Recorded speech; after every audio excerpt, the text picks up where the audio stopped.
ஆண்டவராகிய இயேசு கிறிஸ்துவின் நாமத்தினாலே உங்கள் யாவரையும் வாழ்த்தி வரவேற்கிறேன். கர்த்தருடைய பெரிதான கிருபையினாலும் அவருடைய பரிசுத்தமுள்ள இரக்கங்களினாலும் நம்மை ஆண்டவராகிய தேவன் உண்டாக்கின நோக்கங்களை பற்றியதான பல விதமான விஷயங்களை நம்முடைய தியானத்தின் வடிவாக நாம் கற்றுக்கொண்டு வருகின்றோம். ஒவ்வொரு ஆவிக்குரிய மனுஷனுடைய வாழ்க்கையிலும் கண்களை கர்த்தராகிய தேவன் பிரதானப்படுத்தி தந்திருக்கின்றார். இந்த கண்களின் மூலம் பல முக்கியமான காரியங்களை நாம் கற்று உணரும்படிக்காக தேவன் எவைகள் எல்லாவற்றையும் நமக்காக உருவாக்கி வைத்திருக்கிறாரோ அவைகளை அறியாதிருக்கக்கூடிய வரைக்கும் அவைகள் நமக்கு அந்நியமானதாக காணப்படக்கூடிய ஒன்று. ஒருவேளை நான் பரலோக ராஜ்யத்தினுடைய காரியங்களை காணாதிருக்கிறது உண்டானால் பரலோக ராஜ்யம் எனக்கு அந்நியமான ஒன்று. அவைகளை பற்றிதான உணர்வு எனக்கு தெரியாது. ஆண்டவராகிய தேவனை நான் மெய்யாகவே காணாதிருக்கிறது உண்டானால் கர்த்தராகிய தேவன் எனக்கு அந்நியமானவர். ஆண்டவராகிய தேவனுடைய காரியங்களை மற்றவர்கள் சொல்லுகிறதுனால் நான் மெய்யாகவே ஆராதிக்கிறேனே தவிர உள்ளபூர்வமாக கர்த்தராகிய தேவனை ஆராதிக்க என்னால் முடியாது. ஆண்டவராகிய தேவனை பார்க்கவும் அவர் உருவாக்கி வைத்திருக்கக்கூடிய சகல மகிமைகளை நாம் நம்முடைய வாழ்க்கையிலே அனுபவிக்கிறதுமே ஆண்டவராகிய தேவனால் கொடுக்கப்பட்டிருக்கக்கூடிய ஒரு விலையேற பெற்ற ஒரு பொக்கிஷம். இவைகளை நான் நம்முடைய வாழ்க்கையிலே சரியான விதத்தில் பயன்படுத்த துவங்க ஆரம்பிக்கிறது உண்டானால் தேவனை நான் என்னுடைய வாழ்க்கையிலே சகல ஜனங்களுக்கு முன்பதாக நிரூபித்து காண்பிக்கும் வல்லமை பெற்றவனாக விளங்க ஆரம்பிக்கிறதை பார்க்க முடியும். இயேசு செய்த ஊழியத்திற்கும் அந்த நாட்களிலே அநேகம் பரிசேய சதுசேய மக்கள் செய்த ஊழியத்திற்கும் பல வித்தியாசங்களை நாம் பார்க்க முடியும். அவர்கள் எல்லா விதமான மக்களும் கர்த்தருடைய வார்த்தைகளை பற்றி ஜனங்களுக்கு முன்பதாக பேசினாங்க. கர்த்தருடைய நியாய பிரமாணங்களை பற்றியதான பல வெளிப்பாடுகளை பற்றி சொல்ல ஆரம்பிச்சாங்க. என்றாலும் கூட இயேசு பேசின வார்த்தைகளை அவர்கள் கேட்ட மாத்திரத்தில் அவர்களுக்குள் ஒரு பெரிய ஒரு மாற்றம். அவங்க சொல்றாங்க, இந்த மாதிரி ஒரு விசேஷமான ஒரு வார்த்தையை நாங்கள் கேள்விப்பட்டதே கிடையாது.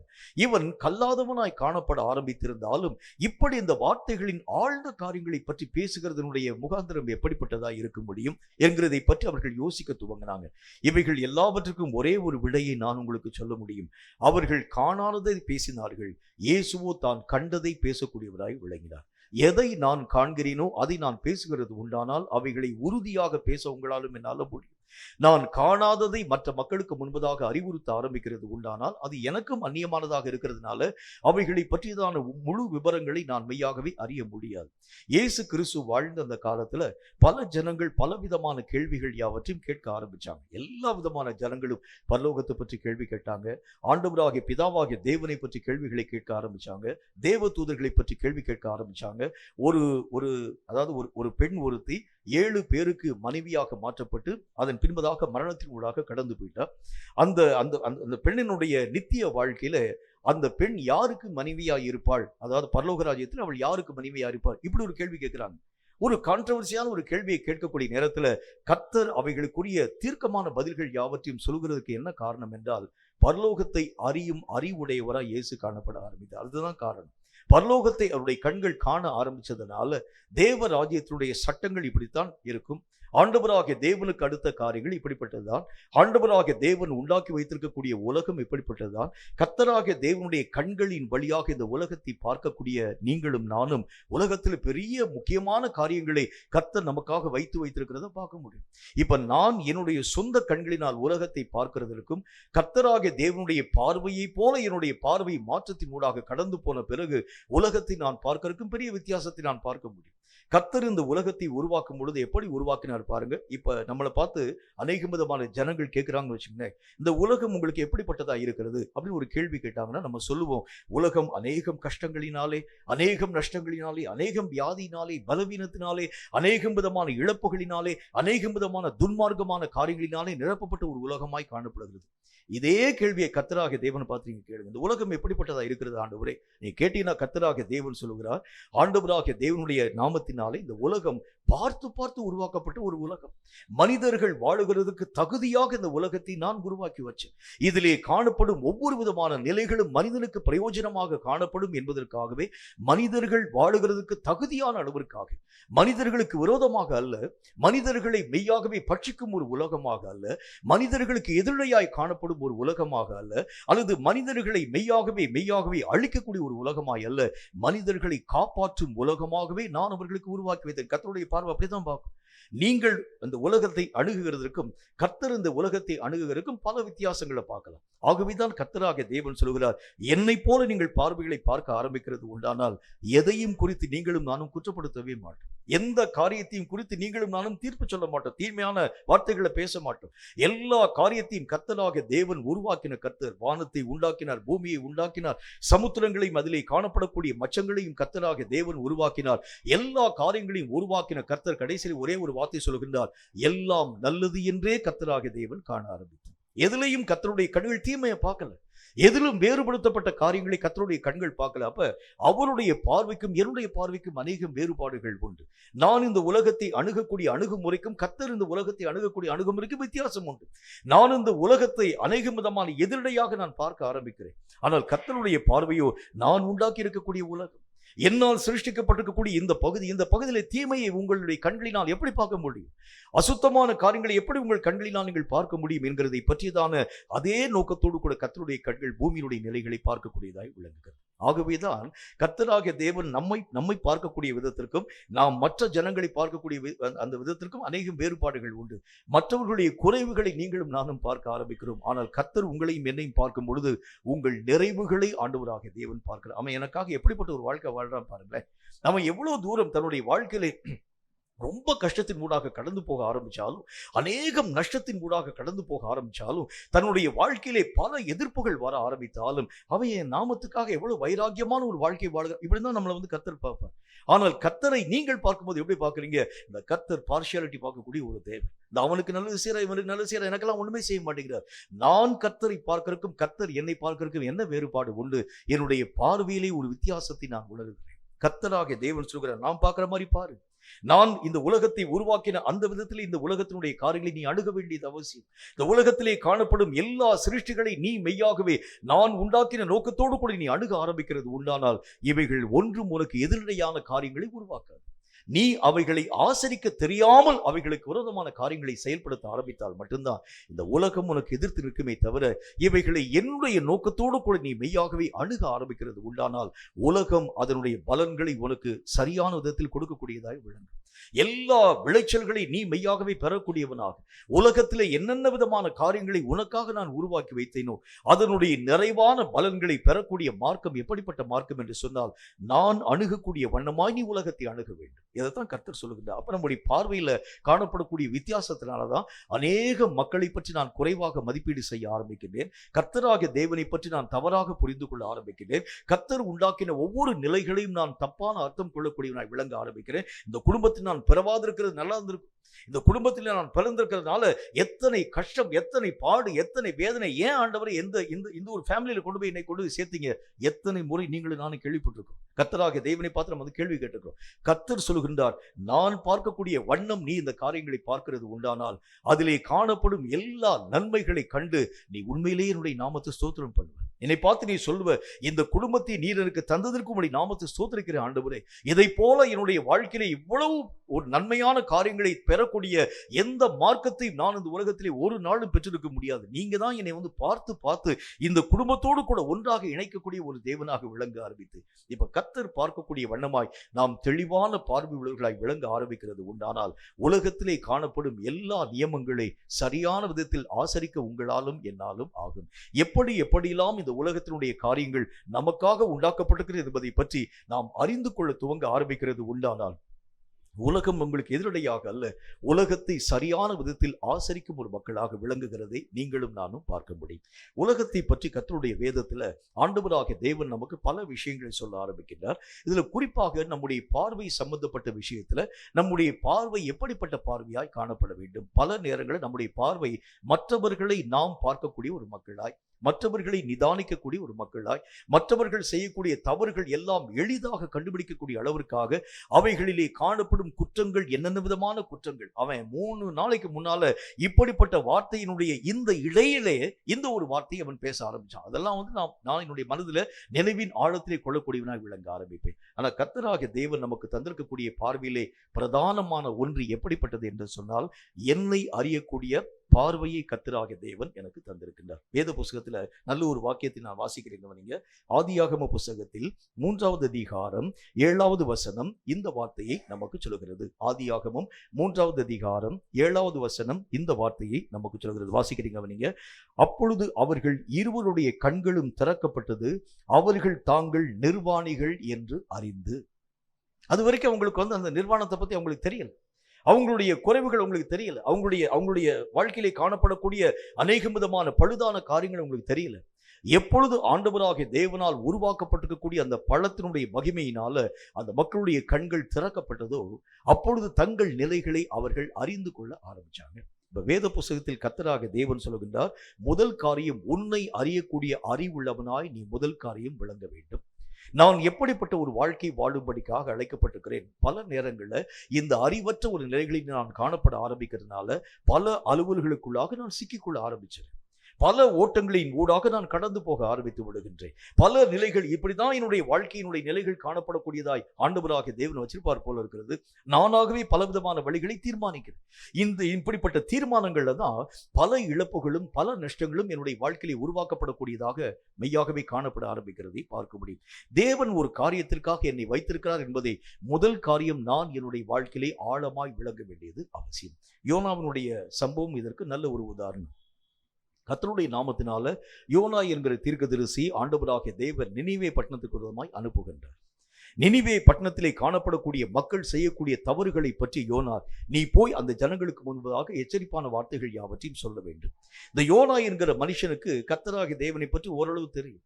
இந்த கர்த்தராகிய தேவன் மெய்யாகவே பரிதபிக்கும் ஒரு தேவனாக, சில நேரங்களில் பாவங்களுக்காக மனிதர்கள் அழக்கூடிய நேரத்திலே அவர்களுடைய பாவங்களை மன்னிக்கும் ஒரு தேவனாக இருக்கிறதுனால இவர் சார்பாக போய் நான் தீர்க்க தரிசனம் சொல்லக்கூடாது. ஏனென்றால் ஒருவேளை அந்த ஜனங்கள் மனம் திரும்பிட்டாங்கன்னு வச்சுங்களேன், நான் சொன்ன தீர்க்க தரிசனம் பொய்யாய் போய்விடும் என்பதை பற்றி யோசிக்கக்கூடிய யோனா கர்த்தராகிய தேவனுடைய அழைப்புக்கு விரோதமாய் வேறு ஒரு மார்க்கத்தின் ஊடாக கடந்து போகிறார். தர்ஷீசை நோக்கி போகக்கூடிய கப்பலில் அவர் பயணப்பட ஆரம்பிக்கின்றார். கர்த்தருடைய திட்டம் வேறாக இருக்கிறது. நினிவேயிலே காணப்படக்கூடிய மக்களை எச்சரிக்கக்கூடிய பணியை யோனாவுடைய கையில் கர்த்தராகிய தேவன் தந்திருந்தார். ஆனால் இவரோ தன்னுடைய நிலைகளை மறந்தவனாக, தன்னுடைய அழைப்பை உதாசீனப்படுத்தக்கூடியவனாக, என்னுடைய வாழ்க்கையிலே ஒரு நிறைவை நான் எட்ட வேண்டும் என்று சொன்னால் ஒரே ஒரு வழிதான் உண்டு. என்னுடைய வாழ்க்கையினுடைய முழுமை எதை பொறுத்து அமைக்கப்படுகிறது என்று சொன்னால், கர்த்தர் எனக்கு வைத்திருக்கக்கூடிய வழியில போனா தான் அந்த முழுமையை நான் பெற முடியும். நல்லா நீங்க விளங்கிக்கங்க. என் மார்க்கத்திலே நான் என்னுடைய வழிகளிலே முழுமையை நான் பார்க்க முடியாது. என்னுடைய எத்தனை விதமான அசுரமான ஒரு வளர்ச்சி என்னுடைய வாழ்க்கையில வர ஆரம்பித்தாலும் தேவன் எதிர்பார்க்கும் முழுமை உங்களுடைய வாழ்க்கையில வராது. என்னுடைய வாழ்க்கையை கர்த்தராகிய தேவன் உருவாக்கி வைத்திருக்கிற முழு திட்டங்களை நான் என்னுடைய வாழ்க்கையை செயலாக்கி அவைகள் எல்லாவற்றையும் பெற்றுக்கொள்ள வேண்டும் என்றால் ஒரே ஒரு மார்க்கம் தான் உண்டு. தேவன் காண்பிக்கும் வழிகளிலே நீங்கள் கடந்து போகணும். தேவனுக்கு விரோதமாக எத்தனை மார்க்கத்தை நீங்க கடந்து போனாலும் நீங்கள் எதிர்பார்க்கும் அல்லது கர்த்தர் எதிர்பார்த்து வைத்திருக்கக்கூடிய முழுமையை நாம் நம்முடைய வாழ்க்கையில் எட்டவே முடியாது. பல ஜனங்கள் அப்படித்தான் கடந்து போக ஆரம்பிச்சாங்க. பலவிதமான மக்கள் தங்களுடைய அறிவு பூர்வமாக சிந்தித்து இந்த விதமான பாடத்தை நான் என்னுடைய வாழ்க்கையை பயன்படுத்தலாமா, இந்த ஒரு நோக்கத்தின் ஊடாக கடந்து போகலாமா, இந்த விதமான ஒரு நல்ல ஒரு வேலை வாய்ப்பின் ஊடாக நான் கடந்து போகலாமா, கை நிறைய அநேக விதமான சம்பாத்தியங்கள் யாவற்றையும் பெற்றுக்கொண்டு நல்ல ஒரு வாழ்க்கை வாழலாமா. ஒருவேளை இது மனுஷீக பார்வையில் ஒரு முழுமையை போல காணப்பட ஆரம்பித்தாலும் தேவ பார்வையில் இன்னும் நீங்கள் வளராத ஒரு மக்களாகவே விளங்குறீங்க.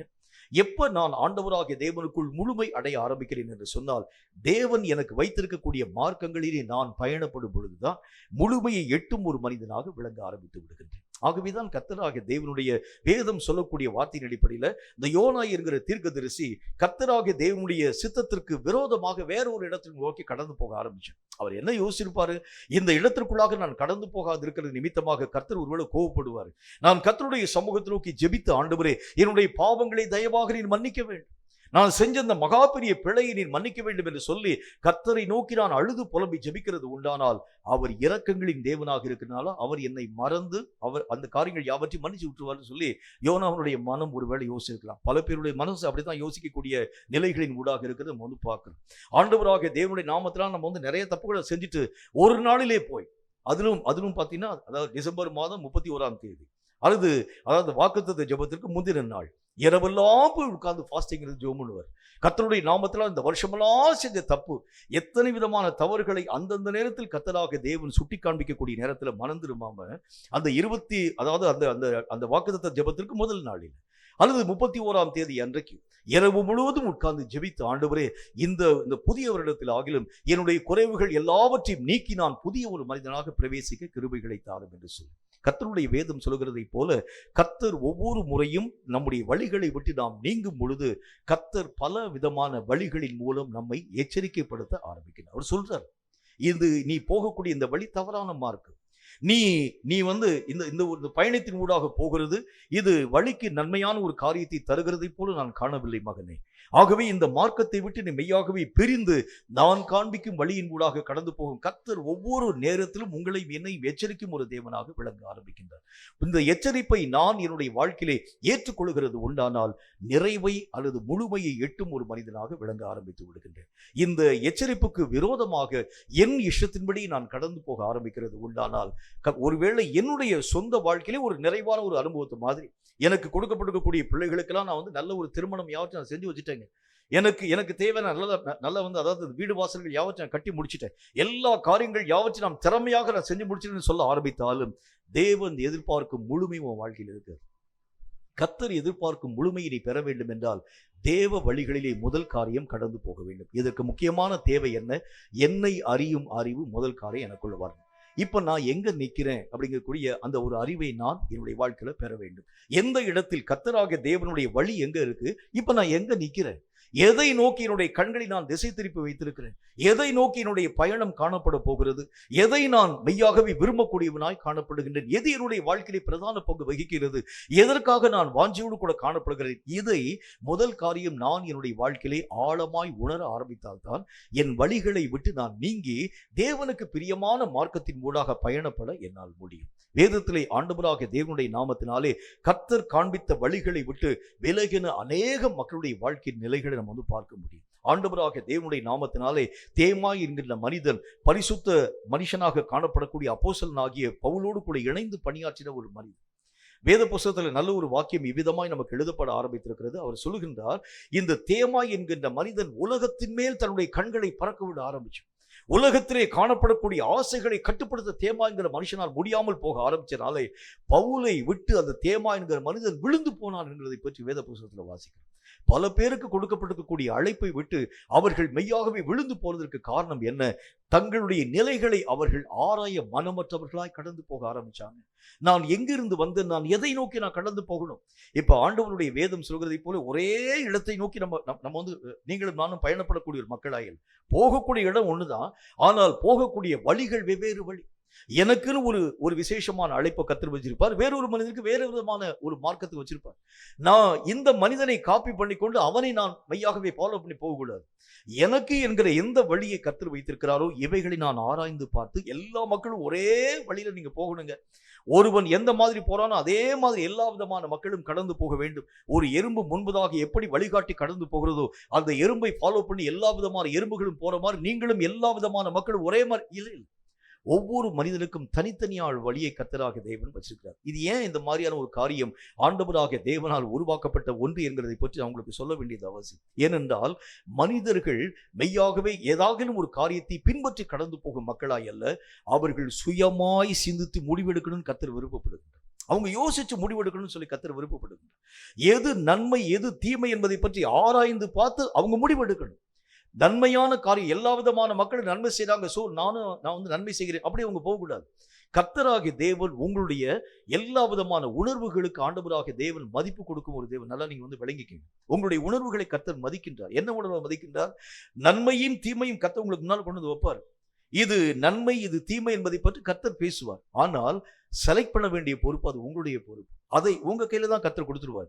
ஆண்டவராகிய தேவனை இந்த வழியில நீ வந்து போக வேண்டும் என்று சொல்லி உங்களையும் என்னையும் கர்த்தராகிய தேவன் ஒரு நாளும் அதாவது கர்த்தருடைய வழிகளுக்கு நேராக நம்மை ஆண்டவராகிய தேவன் புஷ் பண்ண மாட்டார். எந்த மார்க்கத்தை உனக்கு முன்னால வச்சுட்டேன், நன்மையான மார்க்கத்தை வச்சுட்டு தீமையான மார்க்கத்தை வச்சுட்டேன், செலக்ட் பண்ண வேண்டியது உன்னுடைய பொறுப்பு. அப்படி என்றால் தேவன் நம்முடைய உணர்வுகளுக்கும் நம்முடைய எல்லா விதமான உரிமைகளுக்கும் கர்த்தர் மதிப்பு கொடுக்கக்கூடிய ஒரு தேவன். அவர் நீங்க வந்து விளங்கிக் கொள்ள வேண்டியது அவசியம். அவர் ஆண்டவராகிய தேவன் எந்த காரியத்தையும் அவருடைய வசனத்துல வந்து வாசிக்கிற வெளிப்படுத்துற விசேஷத்துல அவர் வாசல் படியிலே அண்டையிலே நின்று கதவுகளை தட்டுகின்றார். கதவு உடைச்சிட்டு உள்ள வர மாட்டாரு, கதவுகளை தட்டுகின்றார். நீங்கள் திறந்தால் உள்ள வருவார். ஆண்டவராகிய தேவன் ஒரு ஜென்டில் பிஹேவியரான ஒரு கடவுள். எந்த காரியத்தையும் ஃபோர்ஸ் பண்ணி கர்த்தர் செய்ய மாட்டார். உங்களுடைய உணர்வுகளுக்கும் உங்களுடைய உரிமைக்கும் மதிப்பு கொடுக்கக்கூடிய ஒரு தேவன். அவர் சொல்லுகின்றார், நன்மை இன்னது தீமை இன்னது என்பதை நான் உனக்கு சொல்லித்தரேன். எது நன்மையாக உன்னுடைய வாழ்க்கையிலே அமைக்கப்பட முடியும், எது தீமையான காரியத்தை உன்னுடைய வாழ்க்கையிலே தரக்கூடிய வலிமை பெற்றது, உன்னுடைய வாழ்க்கையிலே வியாதியை தரக்கூடியது எது, உன்னுடைய வாழ்க்கையிலே இழப்புகளை தரக்கூடியது எது, உன்னுடைய வாழ்க்கையிலே நஷ்டங்களை தரக்கூடியது எது, உன்னுடைய வாழ்க்கையை ஒன்றுமில்லாமல் கெட்டுப்போக பண்ணக்கூடியது எது, கர்த்தர் சொல்றார். உன்னுடைய வாழ்க்கையிலே நன்மையான காரியங்களை தரக்கூடியது எது, ஆரோக்கியத்தை வரப்படக்கூடியது எது, உன்னுடைய வாழ்க்கையிலே கர்த்தருடைய பாதுகாப்பின் வளையத்திற்குள் உன்னை இருத்தி வைக்கக்கூடியது எது, கர்த்தராகிய தேவன் பேசுகிறார். 2 காரியத்தை கர்த்தர் உனக்கு முன்னால கொண்டு வந்து கொடுத்துருவார். இதுல எது உனக்கு பிரியமோ அதை நீ எடுத்துக்கொள். எதை நான் தேர்வு செய்ய ஆரம்பிக்கிறேனோ அதனுடைய பலனை நான் என்னுடைய வாழ்க்கையை பெற்றுக்கொள்கிறேன். இப்பதான் என்னுடைய கண்கள் திறக்கப்பட வேண்டும். நான் எதற்காக அழைக்கப்பட்டிருக்கிறேன், எதை நான் தேர்ந்தெடுக்க வேண்டும், எதை ஆண்டவராகிய தேவன் எனக்காக வைத்திருக்கிறார். இந்த 2 வழியும் கர்த்தர் எனக்கு முன்னால் கொண்டு வந்து வச்சுட்டார். இப்ப நான் என்ன யோசிக்க வேண்டும் என்று சொன்னால், என்னை நான் அறிய வேண்டும். முதல் காரியம், நான் யார், எங்கிருந்து வந்திருக்கிறேன், எதை நோக்கி நான் கடந்து போக வேண்டும். 2 மார்க்கமும் எனக்கு முன்பதாக கொடுக்கப்படுகிற ஜீவ வழியும் மரண வழியும் கர்த்தர் வச்சுட்டார். ஜீவ வாசனையும் மரண வாசனையும் கர்த்தராகிய தேவன் முன்னால வச்சுட்டார். அநேக விதமான இடுக்கண்களுக்கு போகக்கூடிய வாசல்களையும் அதன் பின்பதாக ஆண்டவராகிய தேவனுடைய ராஜ்யத்திற்கு போகக்கூடிய வாசல்களையும் கர்த்தர் நமக்கு முன்னால காமிச்சிட்டார். இப்ப நீங்க செலக்ட் பண்ணக்கூடிய மனிதர்களுக்கு முக்கியமான தேவை என்ன அப்படின்னு பாத்தீங்கன்னா, ஒரு அறிவு சார்ந்த ஒரு நிலை அவனுடைய வாழ்க்கையில வரணும். எதை நான் தேர்ந்தெடுக்க ஆரம்பித்தால் நித்தியமான மகிமையை ஆண்டவராகிய தேவன் எனக்குன்னு வைத்திருக்கக்கூடிய மகிமையை நான் பெற்றுக்கொள்ள முடியும். இப்ப நமக்கு அதை தேர்ந்தெடுக்கக்கூடிய உரிமையை மற்றவனுடைய கரங்களை நம்பி ஆண்டவராகிய தேவன் தரல. இப்போ ஒரு ஊழியக்காரனுடைய கரங்களை நம்பி உன் சபையில் இருக்கக்கூடிய எல்லா விசுவாசிகளையும் நீ இந்த மார்க்கத்திலே கூட்டிக் கொண்டு வா அப்படி கர்த்தர் சொல்ல மாட்டேன். இவங்களுக்கு முன்னால கர்த்தர் என்ன விதமான வார்த்தையை சொல்லுவார், ஒரு ஊழியக்காரனாய் காணப்படக்கூடிய நீ மக்களுக்கு பிரசங்கம் பண்ண போதிக்க வேண்டும். அவர்கள் தான் சூஸ் பண்ண வேண்டும், வழியை அவர்கள் தான் செலக்ட் பண்ண வேண்டுமே தவிர அவர்களை நீங்கள் கொண்டு போய் வழியில கொண்டு இழுத்து விடக்கூடாது. நீங்க செய்ய வேண்டிய காரியம் என்ன, வழிகளை போதிங்க. இது நன்மையான வழி, இது தீமையான வழி, இது ஆண்டவராகிய தேவனுடைய ராஜ்யத்தை சென்று அடையக்கூடிய வழி, இது பாதாளத்தை நோக்கி கடந்து போகக்கூடிய வழி. இந்த வழிகளை பற்றி நீங்க பேசுங்க. அந்த செலக்ட் பண்ணக்கூடிய பொறுப்புல யாரும் யாரையும் மீறாமல் அவரவர்களுடைய உரிமைகளுக்கு நீங்கள் அவங்களுடைய கரங்களை இடங்களை கொடுங்க. இப்படிதான் கர்த்தராகிய தேவன் திட்டங்களை வைத்திருக்கிறார், தீர்ப்புகளை வைத்திருக்கிறார். இப்ப தீர்மானம் செய்ய வேண்டியது என்னுடைய பொறுப்பு. என்னுடைய கண்கள் திறக்கப்படும் பொழுதுதான் நான் என்னை அறியக்கூடியவனாய், நான் யாருடைய வித்தாக காணப்படுகின்றேன், யாருடைய சாயலாக என்னுடைய சாயல் உருமாற்றத்தின் ஊடாக இருக்கிறது, யாரால் நான் உருவாக்கப்பட்டேன், யார் என்னுடைய தகப்பன், யாரை நோக்கி நான் கடந்து போக வேண்டும், என்னுடைய வாழ்க்கையினுடைய இறுதியை நான் எங்கே போய் முடிக்க வேண்டும் என்கிறதை பற்றியதான எல்லா விதமான உணர்வுகளும் சரியான விதத்தில் என்னுடைய வாழ்க்கையிலே வர வேண்டும் என்று சொன்னால் மற்றவர்கள் கண்டித்து உணர்த்துகிறனால் வராது. என்னையே நான் உணரும் பொழுதுதான் இந்த ஒரு முழு உணர்வை நான் பெற்றுக்கொள்ளக்கூடியவனாய் விளங்கி விடுகிறேன். மற்றவங்க கண்டிக்கக்கூடிய நேரத்தில் நான் ஜெபிக்கக்கூடியவனாய் விளங்குகிறது உண்டானால் மற்றவர்கள் பாராதிருக்கக்கூடிய நேரத்தில் நான் ஜெபிக்கவே மாட்டேன். இப்ப வேதத்துல ஆண்டவராகிய தேவன் என்ன வார்த்தையை சொல்லுகின்றார், அவர்கள் பார்த்தாலும் பாராமல் போனாலும் நீங்க ஜெபிக்கணும்னு சொன்னா நீயே உணர்ந்து ஜெபிக்க பழகுன்னு சொல்ற. நீங்களே உணர வேண்டும். நம்ம ஜெபிச்சாதான் அந்த ஒரு காரியம் உருவாக்கப்பட வேண்டும் என்கிற உணர்வு உன் வாழ்க்கையில வர ஆரம்பிக்கிறது உண்டானால் ஜப நேரத்தை ஒரு நாளும் நீ நான் நிறுத்தவே மாட்டோம். ஜபத்தை எப்ப நம்ம விடக்கூடிய ஒரு மக்களாய் விளங்குவோம் என்று சொன்னால் மற்றவர்கள் ஃபோர்ஸ் பண்ணுகிறதுனால. நீங்கள் ஒவ்வொரு விதமான மக்களும் சில திருச்சபையில் எழுதி போட்டுப்பாங்க, இன்றைக்கு நீங்கள் வேதம் வாசித்தீர்களா, இன்றைக்கு நீங்கள் ஜபம் செய்தீர்களா, இந்த ஒரு கேள்விக்காகவே வரக்கூடிய நேரங்களில் ஜனங்கள் ஜெபிச்சுட்டு வருவாங்க. இப்படிப்பட்ட மக்கள் இந்த ஞாயிற்றுக்கிழமை ஆராதனை முடிந்த பிறகு மீண்டும் போய் உட்கார்ந்து வீட்டில் போய் உட்கார்ந்து ஜெபிப்பாங்களா கேட்டா கிடையாது. இனி அடுத்த வாரம் இந்த சபைக்குள்ளாக வருகிறதுக்கு முன்பதாக உட்கார்ந்து ஜெபிச்சுட்டு வரும். கர்த்தருடைய வேதம் என்ன வார்த்தை சொல்கிறது, மற்றவர்கள் சொல்கிறதுக்காக எந்த காரியத்தின் ஊடாக நீங்க போகாதீங்க. நீங்களே உணர்ந்து அவைகளை நீங்கள் தேர்ந்தெடுங்க. நீங்கள் உணர்ந்து ஒரு காரியத்தை தேர்ந்தெடுக்க ஆரம்பிக்கிறது உண்டானால் அதிலே முழு உறுதியாக பயணப்பட உங்களால் முடியும் என்று கர்த்தர் நமக்கு சொல்லுகின்றார். இங்க நம்முடைய அறிவு கண்கள் திறக்கப்படும் பொழுதுதான் என்னுடைய உள்ளார்ந்த நிலைகளை நான் புரிந்து கொள்ள ஆரம்பிக்கிறேன். என்னுடைய ஒவ்வொரு விதமான ஜீனை நான் பார்க்கிறேன். இது என்னுடைய ஜீன் யாருடைய ஜீனோடு கூட ஒத்ததாக காணப்படுகிறது, என் ஆண்டவராகிய தேவனுடைய ஜீவனோடு கூட என்னுடைய ஜீன் ஒத்ததாக காணப்பட ஆரம்பிக்கிறதுனால என் தேவனாகிய கர்த்தருடைய உடமையாக நான் உருவாக்கப்பட்டிருக்கிறேன்.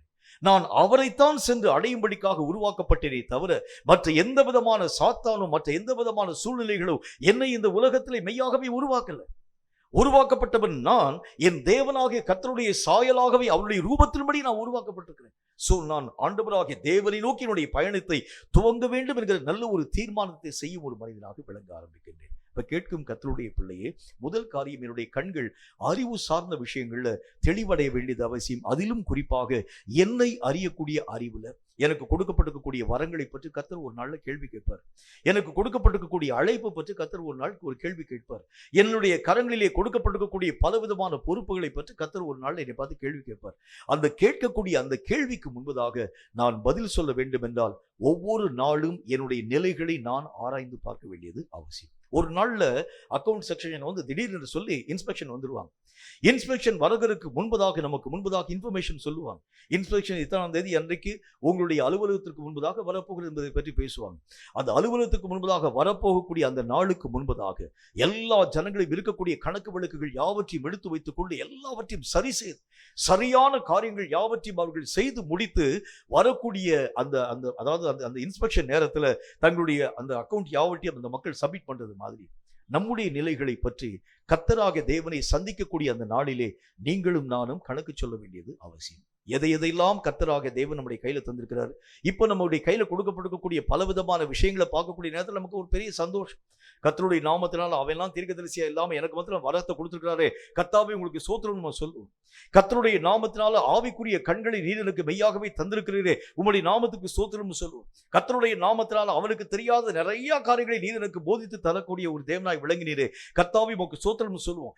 அவனை போல என்னுடைய வாழ்க்கை காணப்படாத அளவிற்காக என்னை ஆண்டவராக தேவன் உயரத்திலும் உன்னதத்திலும் கொண்டு போய் நிறுத்தினீரே. எத்தனை ஆயிரம் லட்சம் கோடி மக்களுக்கு பிரசங்கம் பண்ணக்கூடிய அளவிற்கான கிருபைகளை கர்த்தராகிய தேவன் என்னுடைய கரங்களிலே தந்திரே. அவையெல்லாம் பாருங்க, இத்தனை வருஷம் ஊழியங்களை பார்த்து ஒரு அதாவது ஒரு ஒரு ஒரு சொந்தமான ஒரு சபையை கூட கட்டல. ஆனால் இத்தனை திருச்சபைகளை கட்டக்கூடிய அளவிற்கு நீர் என்னுடைய எல்லைகளை விரிவாக்கி கொண்டு வந்தீரே, உமக்கு சோத்திரம். எல்லாமே நல்லதுதான். ஆனால் ஒரு நாளிலே கர்த்தராகிய தேவனுடைய சமூகத்திற்கு முன்பதாக நிற்கக்கூடிய அந்த நாள்ல உங்க கையில கொடுக்கப்பட்டிருக்கக்கூடிய ஒவ்வொரு பொறுப்புக்கும் நீங்களும் நானும் கணக்கு சொல்லணும். இந்த காரியங்களில் நான் என்ன விதமான விஷயங்களை எதிர்பார்த்து உங்க கையில தந்தேன். இந்த திருச்சபை இத்தனை கட்டடங்களை கட்டக்கூடிய ஒரு பணி அல்ல. இத்தனை கட்டடங்கள்ல எத்தனை ஆயிரம் லட்சம் மக்களை நிரப்ப வேண்டும் என்கிற பொறுப்போடு கூட நான் கையில தந்தேன். கட்டடங்களை கட்டின உண்மைதான், ஆனால் சபைகளை நிரப்பக்கூடிய அந்த பொறுப்பை நீ விட்டுட்டேப்பா. ஆண்டவராகிய தேவன் சந்திக்கக்கூடிய அந்த நாள் நம்மளை பார்த்து கேட்பார், வரங்களை நான் உன்னுடைய கரங்களிலே தந்தேன், கர்த்தருடைய நாமத்தினாலே நானும் ஒரு தீர்க்கதரிசி என்பதை பற்றி நீ மெய்யாகவே பெருமையாக பேச ஆரம்பிச்சு. உன்னுடைய தீர்க்க தரிசனத்தின் மூலமாக எத்தனை பேரை கர்த்தராகிய தேவனுடைய மந்தையிலே சேர்க்கும் ஒரு மனிதனாய் விளங்கினாய். கர்த்தர் நம்மளை பார்த்து ஒரு நாள்ல கணக்கு கேட்பார். உன் கையில கொடுக்கப்பட்டிருக்கக்கூடிய வரங்கள், உன் கையில கொடுக்கப்பட்டிருக்கக்கூடிய தாளந்துகள், உன் கையில கொடுக்கப்பட்டிருக்கக்கூடிய அழைப்புகள், இந்த அழைப்பின் மூலம் இத்தனை விதமான மகிமையை நீ சம்பாதிக்கக்கூடியவனாய் விளங்க வேண்டும் என்பதற்காகவே உன் கையில தந்தேன்.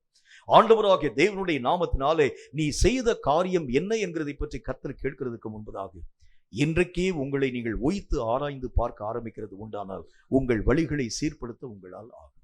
உங்களுடைய நிலைகளை, நான் தேவனுடைய அழைப்பை விட்டு எங்கேயோ நின்று கொண்டிருக்கிறேன், இனியாகிலும் அந்த அழைப்பிலே நான் கடந்து போகக்கூடிய அளவிற்கு அந்த வழிகளை நான் மெய்யாகவே என்னுடைய வாழ்க்கையை தேர்ந்தெடுத்து அந்த வழியின் ஊடாக கடந்து போக நான் பிரயாசப்பட இன்னைக்காச்சும் நீங்க முயற்சி பண்ணுங்க. எத்தனையோ காலங்களில் நம்ம கர்த்தராகிய தேவனுடைய காரியங்களை விட்டு நம்முடைய இஷ்டத்தின்படி நம்ம போயிருக்கலாம்.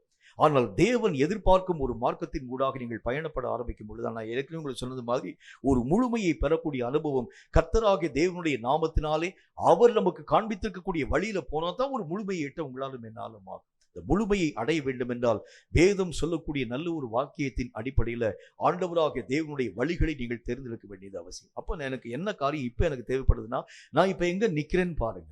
எந்த இடத்தில் என்னுடைய காரியங்கள் காணப்பட ஆரம்பிக்கிறது, தேவன் என்னை வைக்க வேண்டிய இடம் எங்க, ஆனால் இப்ப நான் எங்க நின்றுட்டு இருக்கிறேன், தேவன் என்னை எந்த இடத்திலே உருவாக்க வேண்டும் என்று கர்த்தராகிய தேவன் திட்டம் வைச்சாரு, ஆனால் நான் இப்ப எந்த இடத்தை நோக்கி நான் பயணப்படுகின்றேன், என்னுடைய அழைப்பு எப்படிப்பட்ட அழைப்பு, நான் இப்படி எதை நோக்கி நான் கடந்து போகிறேன், இவைகளை ஆராயக்கூடிய அறிவு, கண்கள் திறக்கப்பட்ட அனுபவம் என்னுடைய வாழ்க்கையிலே வர ஆரம்பித்தால் மட்டும்தான் என்னை நான் ஆழமாய் ஒய்த்து ஆராயும் ஒரு மனிதனாக விளங்க முடியும். கேட்கும் கர்த்தருடைய பிள்ளையே, மற்றவனை ஆராய்கிறது இரண்டாவது பட்சம். ஆனால் முதல் காரியம், மற்றவனுடைய கண்களிலே காணப்படும் துரும்பை பார்க்கறதுக்கு முன்பதாக உன் கண்களிலே காணப்படும் உத்தரத்தை முதல் காரியம் நீ பார்க்கணும். அவ்வளோ பெரிய உத்தரம் என் கண்ணில் கிடக்கு என்றாலும் கூட மற்றவனுடைய குறைவுகளை நான் எளிதாக நான் பார்க்கக்கூடியவனாக விளங்கி விடுகின்றேன். கர்த்தர் சொல்லுகின்றார், மற்றவனுடைய கண்களிலே காணப்படும் துரும்பை நீ பார்க்கறதுக்கு முன்பதாக உன் கண்ணை மறைத்துக் கொண்டிருக்கக்கூடிய பெரிய உத்தரத்தினுடைய கட்டைகள் உள்ள கிடக்கு. இவைகளை முதல் காரியம் நீ நீக்க வேண்டியது அவசியம். உன்னை நீ முதல் காரியம் வைத்து ஆராய்ந்து பார்க்க வேண்டியது அவசியம். இப்படித்தான் ஆரம்ப நாட்களிலே காணப்பட்ட அநேகம் தெய்வ மக்களுடைய வாழ்க்கையுடைய நிலைகள் நீங்க எடுத்து பார்க்க ஆரம்பிக்கிறது உண்டானால் ஒருவரையும் தீர்ப்பே சொல்ல மாட்டாங்க. எந்த மனிதனும் எந்த மனிதனுக்கு விரோதமான காரியத்தை பேச மாட்டாங்க. அப்போஸ்தலர்கள் படிப்பிலே குறைவான ஒரு காரியங்களை செய்யக்கூடிய ஒரு மக்கள் தான், மீன் பிடிக்கக்கூடிய தொழில் செய்யக்கூடிய ஒரு மக்கள் தான். அவங்களுக்கு நிறைய ஆவிக்குரிய சத்தியம்னா அந்த அப்போஸ்தலர் ஜனங்களுக்கு வந்து ரொம்ப டீப்பான காரியம்லாம் தெரியாது. அப்போஸ்தலனாகிய பரிசுத்த பவுலை பற்றி பேதுரு பேசும்பொழுது சொல்கின்றார், பவுல் பேசக்கூடிய காரியங்களை அறிகிறதற்கு ரொம்ப கருகலான காரியங்களை பேசக்கூடிய மனுஷன் பவுல் என்பதை பற்றி சொல்கின்றார் அப்போஸ்தலனாகிய பேதுரு. என்றாலும் கூட கர்த்தருடைய நாமத்தினாலே இந்த பேதுரு சொல்லக்கூடிய தீர்ப்புகளை அப்போஸ்தலனாகிய பரிசுத்த பவுல் எங்கேயாச்சும் குற்றப்படுத்துகிறான்னு பாருங்க, ஒண்ணுமே சொல்ல மாட்டாங்க. ஏனென்றால் அவனவனுடைய எஜமானுக்கு அவன் போய் கணக்கு சொல்ல வேண்டும். இன்னைக்கு நம்முடைய வாழ்க்கையை நாம் எடுத்து பார்க்க ஆரம்பிக்கிறது உண்டானால், ஒரு பிரசங்கம் என்கிற பேர்ல ஆரம்பமும் ஒரு வசனமும், அதன் பின்பதாக முடிவு ஒரு வசனமும். அதாவது சில பேங்க்ல நீங்க வந்து போக ஆரம்பிக்கிறது உண்டானால், பேங்க்ல வந்து ஆரம்பத்துல அதாவது ஒரு 10 நோட்டு வந்து புது நோட்டு வச்சிருப்பாங்க. கடைசியில் ஒரு 10 நோட்டு ஒரு புது நோட்டு வச்சிருப்பாங்க. இடையில முழுசும் பார்த்தா கிழுசும் கந்தையுமா இருக்கக்கூடிய நோடுகளை உள்ள வச்சிருக்கிறது மாதிரி, பிரசங்கத்தினுடைய ஆரம்பத்துல ஒரு வசனம், கடைசியில் ஒரு வசனம், இடையிலெல்லாம் பார்த்தா வரக்கூடிய ஆட்கள் அத்தனை விதமான மக்களையும் திட்டக்கூடிய வார்த்தை. வேதம் சொல்கிறதை போல காலங்களுக்கு முன்பதாக தீர்ப்பு சொல்கிறது நம்முடைய வேலையில். கர்த்தராகிய தேவனுடைய வேதம் சொல்கிறதை போல உன்னை நீ ஆராய்ந்து பார்க்கிறது உண்டானால், மற்றவனை பற்றி நீயும் நானும் எவ்வளவேனும் தீர்ப்பு சொல்லவே மாட்டோம். எனக்குள்ளாகவே இவ்வளவு விதமான குறைவுகள் காணப்படுகிறது உண்டானால், மற்றவனை குறித்து நான் குற்றப்படுத்துகிறது எப்படி? எனக்குள்ளாகவே இத்தனை அசுத்தங்கள் இருக்கிறது உண்டானால், மற்றவனுடைய காரியங்களை பற்றி நான் குறைவாக பேசுகிறது எப்படி?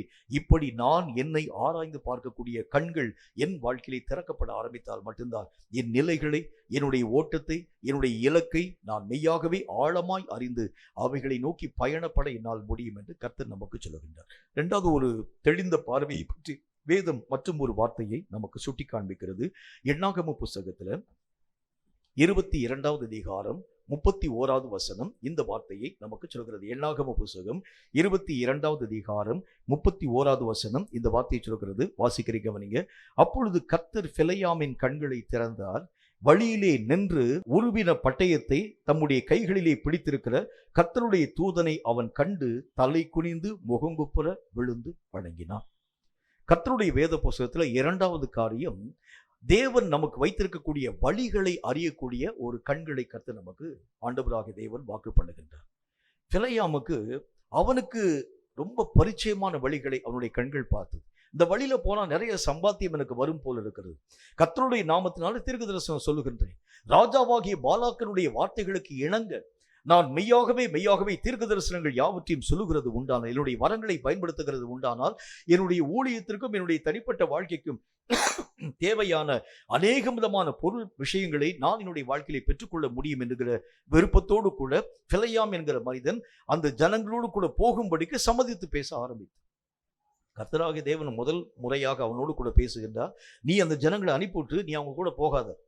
உடனே கர்த்தருடைய வார்த்தைகளை கேட்கக்கூடிய அந்த பிலேயாம் ஆண்டவராகிய தேவனுக்கு பயந்து உடனே அந்த மக்களை அனுப்பிட்டார். இல்ல, கர்த்தராகிய தேவன் சொல்லிட்டாங்க, உங்க கூட நான் வந்து வரக்கூடாதுன்னு சொல்லிட்டாரு, ஆகவே நீங்கள் வந்த வழியா போயிடுங்கன்னு சொல்லிட்டாரு.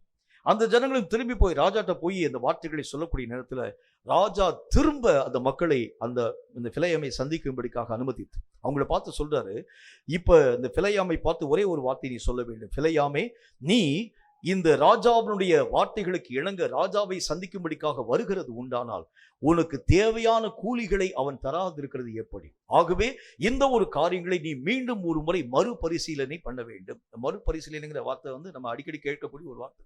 மறுபரிசீலனை பண்ணி பாருப்பா, மீண்டும் ஒரு முறை நீ வந்து செக் பண்ணி பாரு, இது நீ வந்து போகலாமா வேணாங்கிறத மறுபடியும் நீ வந்து யோசித்து பாரு. இந்த தீர்க்கதரிசி பிலேயாம் யோசிக்கின்ற, ஆமா, நம்ம வந்து செய்யக்கூடிய ஊழியத்துக்கு நிறைய காசு நமக்கு தேவைப்படுது, நிறைய விதமான பணத்தினுடைய காரியங்கள் நமக்கு தேவைப்பட ஆரம்பிக்கிறது, ராஜாவுடைய உதவி நமக்கு இருக்கிறது உண்டானால், ராஜா என்கிற ஒரு மனுஷனுடைய உதவி இருக்கிறது உண்டானால், நிறைய திருச்சபைகள்ல அநேகம் ஏழை மக்களை வந்து ஜனங்கள் சபையில சேர்க்க மாட்டாங்க. ஏழை மக்களை சேர்த்தா இவங்க கையில இருந்தா காசு அவங்களுக்கு கொடுக்கணும். பணக்கார மக்களை சபையிலே சேர்க்கிறது உண்டானால் ஊழியங்களை அவர்கள் மெய்யாகவே தாங்கும் ஒரு மக்களாய் விளங்க ஆரம்பிக்கிறது பார்க்கணும். பெரிய பெரிய சபையிலாம் நீங்க போய் பாருங்க, அந்த சபைகளிலே காணப்படக்கூடிய அங்கத்தினர்கள் எல்லாம் பெரும்பான்மையான மக்கள் டாக்டரா இருப்பாங்க, இன்ஜினியரா இருப்பாங்க, பெரிய பெரிய பணக்கார மக்களாக இருக்கக்கூடிய அந்த மக்களுடைய நிலைகளை பார்க்க முடியும். சில ஜனங்கள் வெளிநாட்டில் போய் வேலைகள் யாவற்றையும் செய்யக்கூடிய மக்களாக மாதந்தோறும் சரியான விதத்திலே, அதாவது அவங்களுக்கு தேவையான பண உதவிகள் யாவற்றையும் செய்யக்கூடிய அநேக விதமான மக்கள் கொண்டிருக்கக்கூடிய திருச்சபைகளை உருவாக்கும்படிக்காக நிறைய ஜனங்கள் பிரயாசப்பட ஆரம்பிக்கிறத பார்க்க முடியும். இப்ப இந்த தீர்க்கதரிசி யோசிக்கிறாரு, நம்முடைய தேவைகள் சந்திக்கப்பட வேண்டும் என்றால் அந்த மாதிரி ராஜா மாதிரி ஒரு ஆள் பக்கத்தில் இருந்தால் நமக்கு நல்லா இருக்குமே. எந்த ஒரு காரியமாய் காணப்பட ஆரம்பித்தாலும் ஏதாச்சும் ஒரு ஒரு ஸ்பீக்கர் வாங்கணும், ஒரு ஆம்பிளிஃபையர் வாங்கணும் வச்சுங்க. ராஜாவை பார்த்து ஒரே ஒரு வார்த்தை சொல்லணும்னா, உங்களை உங்களை உங்களை பற்றி கர்த்தராகிய தேவன் 2 வார்த்தை பேசியிருக்கிறாங்க. ஓ அப்படியா, என்ன விதமான வார்த்தையை சொல்லுகிறார், அதுக்கு முன்னால் 2 ஸ்பீக்கர் வாங்கி கொடுத்துருங்க, இந்த வார்த்தைகளை நான் உங்களுக்கு முன்பதாக பேசுகிறேன், வாங்கிடலாம். ஈஸியா நம்ம காரியங்களை சொல்லலாம். ராஜாவுக்கு அது ஒரு பெரிய ஒரு விஷயம்லாம் கிடையாது. ஆகவே இந்த ராஜாவை நம்மோடு கூட வைத்துக் கொள்ளுகிறது உண்டான நல்லா இருக்கும் என்று சொல்லி மறுபரிசீலனையிலே ஒரு தவறான முடிவை எடுக்க ஆரம்பிக்கின்றார். தேவ சித்தத்திற்கு புறம்பான ஒரு முடிவு. என்ன முடிவை எடுக்க ஆரம்பிக்கின்றார்? கர்த்தர்கிட்ட போய் நம்ம கேட்கலாம், மீண்டும் ஒரு முறை கேட்கலாம். கர்த்தராகிய தேவனுடைய நாமத்தினால என்னுடைய விருப்பங்களை கர்த்தருக்கு முன்பதாக தெரிவிக்கும் பொழுது அந்த விருப்பங்களை கர்த்தர் மறுத்தா பேசி விடுவாரு. ஆண்டவரே, நான் இந்த மாதிரி நான் போறதுக்கு நான் ரொம்ப ஆசைப்படுறேன். இந்த ராஜா என்னை திரும்ப திரும்ப கூப்பிடுகிறார். நான் முதல்ல நீங்க சொன்ன வார்த்தையின்படி நான் போய் நின்றுட்டேன். ராஜாவே, இந்த வார்த்தைகளின் படியே கர்த்தராகிய தேவன் என்னை உம்மோடு கூட போகும்படிக்காக சம்மதிக்கல. ஆகவே இந்த வார்த்தையின்படி நான் இனிமே உங்க கூட வரமாட்டேன். இப்ப என்னுடைய விருப்பத்தை நான் உங்களுக்கு சொல்றேன் ஆண்டவரே.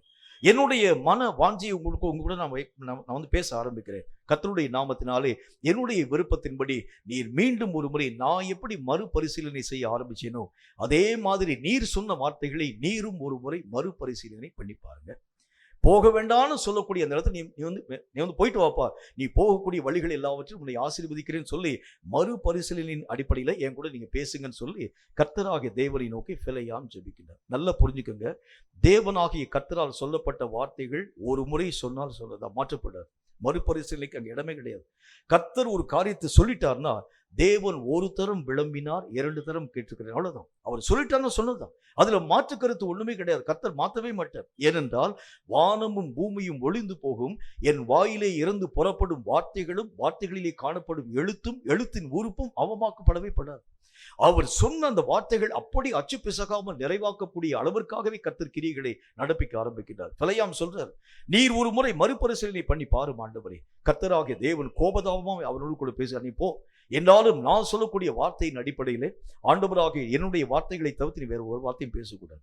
பிலேயாம் இந்த ஒரு காரியத்தை தனக்கு சாதகமாக எடுத்துக்கொண்டு கர்த்தர் கோபமா பேசுறாருன்னு சொல்லி கூட யோசிக்காம, கர்த்தராகிய தேவன் ஒரு முறை சொன்னால் மறுமுறை மாற்ற மாட்டார் என்பதை பற்றி கூட யோசிக்காம, ஆண்டவராகிய தேவனுடைய வார்த்தைகளின்படி நான் போகிறேன் என்கிறதை பற்றி சாக்கு போக்குகளை சொல்லிக்கொண்டு பிலேயாம் ராஜாவை நோக்கி கடந்து போகக்கூடிய நேரத்தில் அந்த சம்பவம் நடக்குது.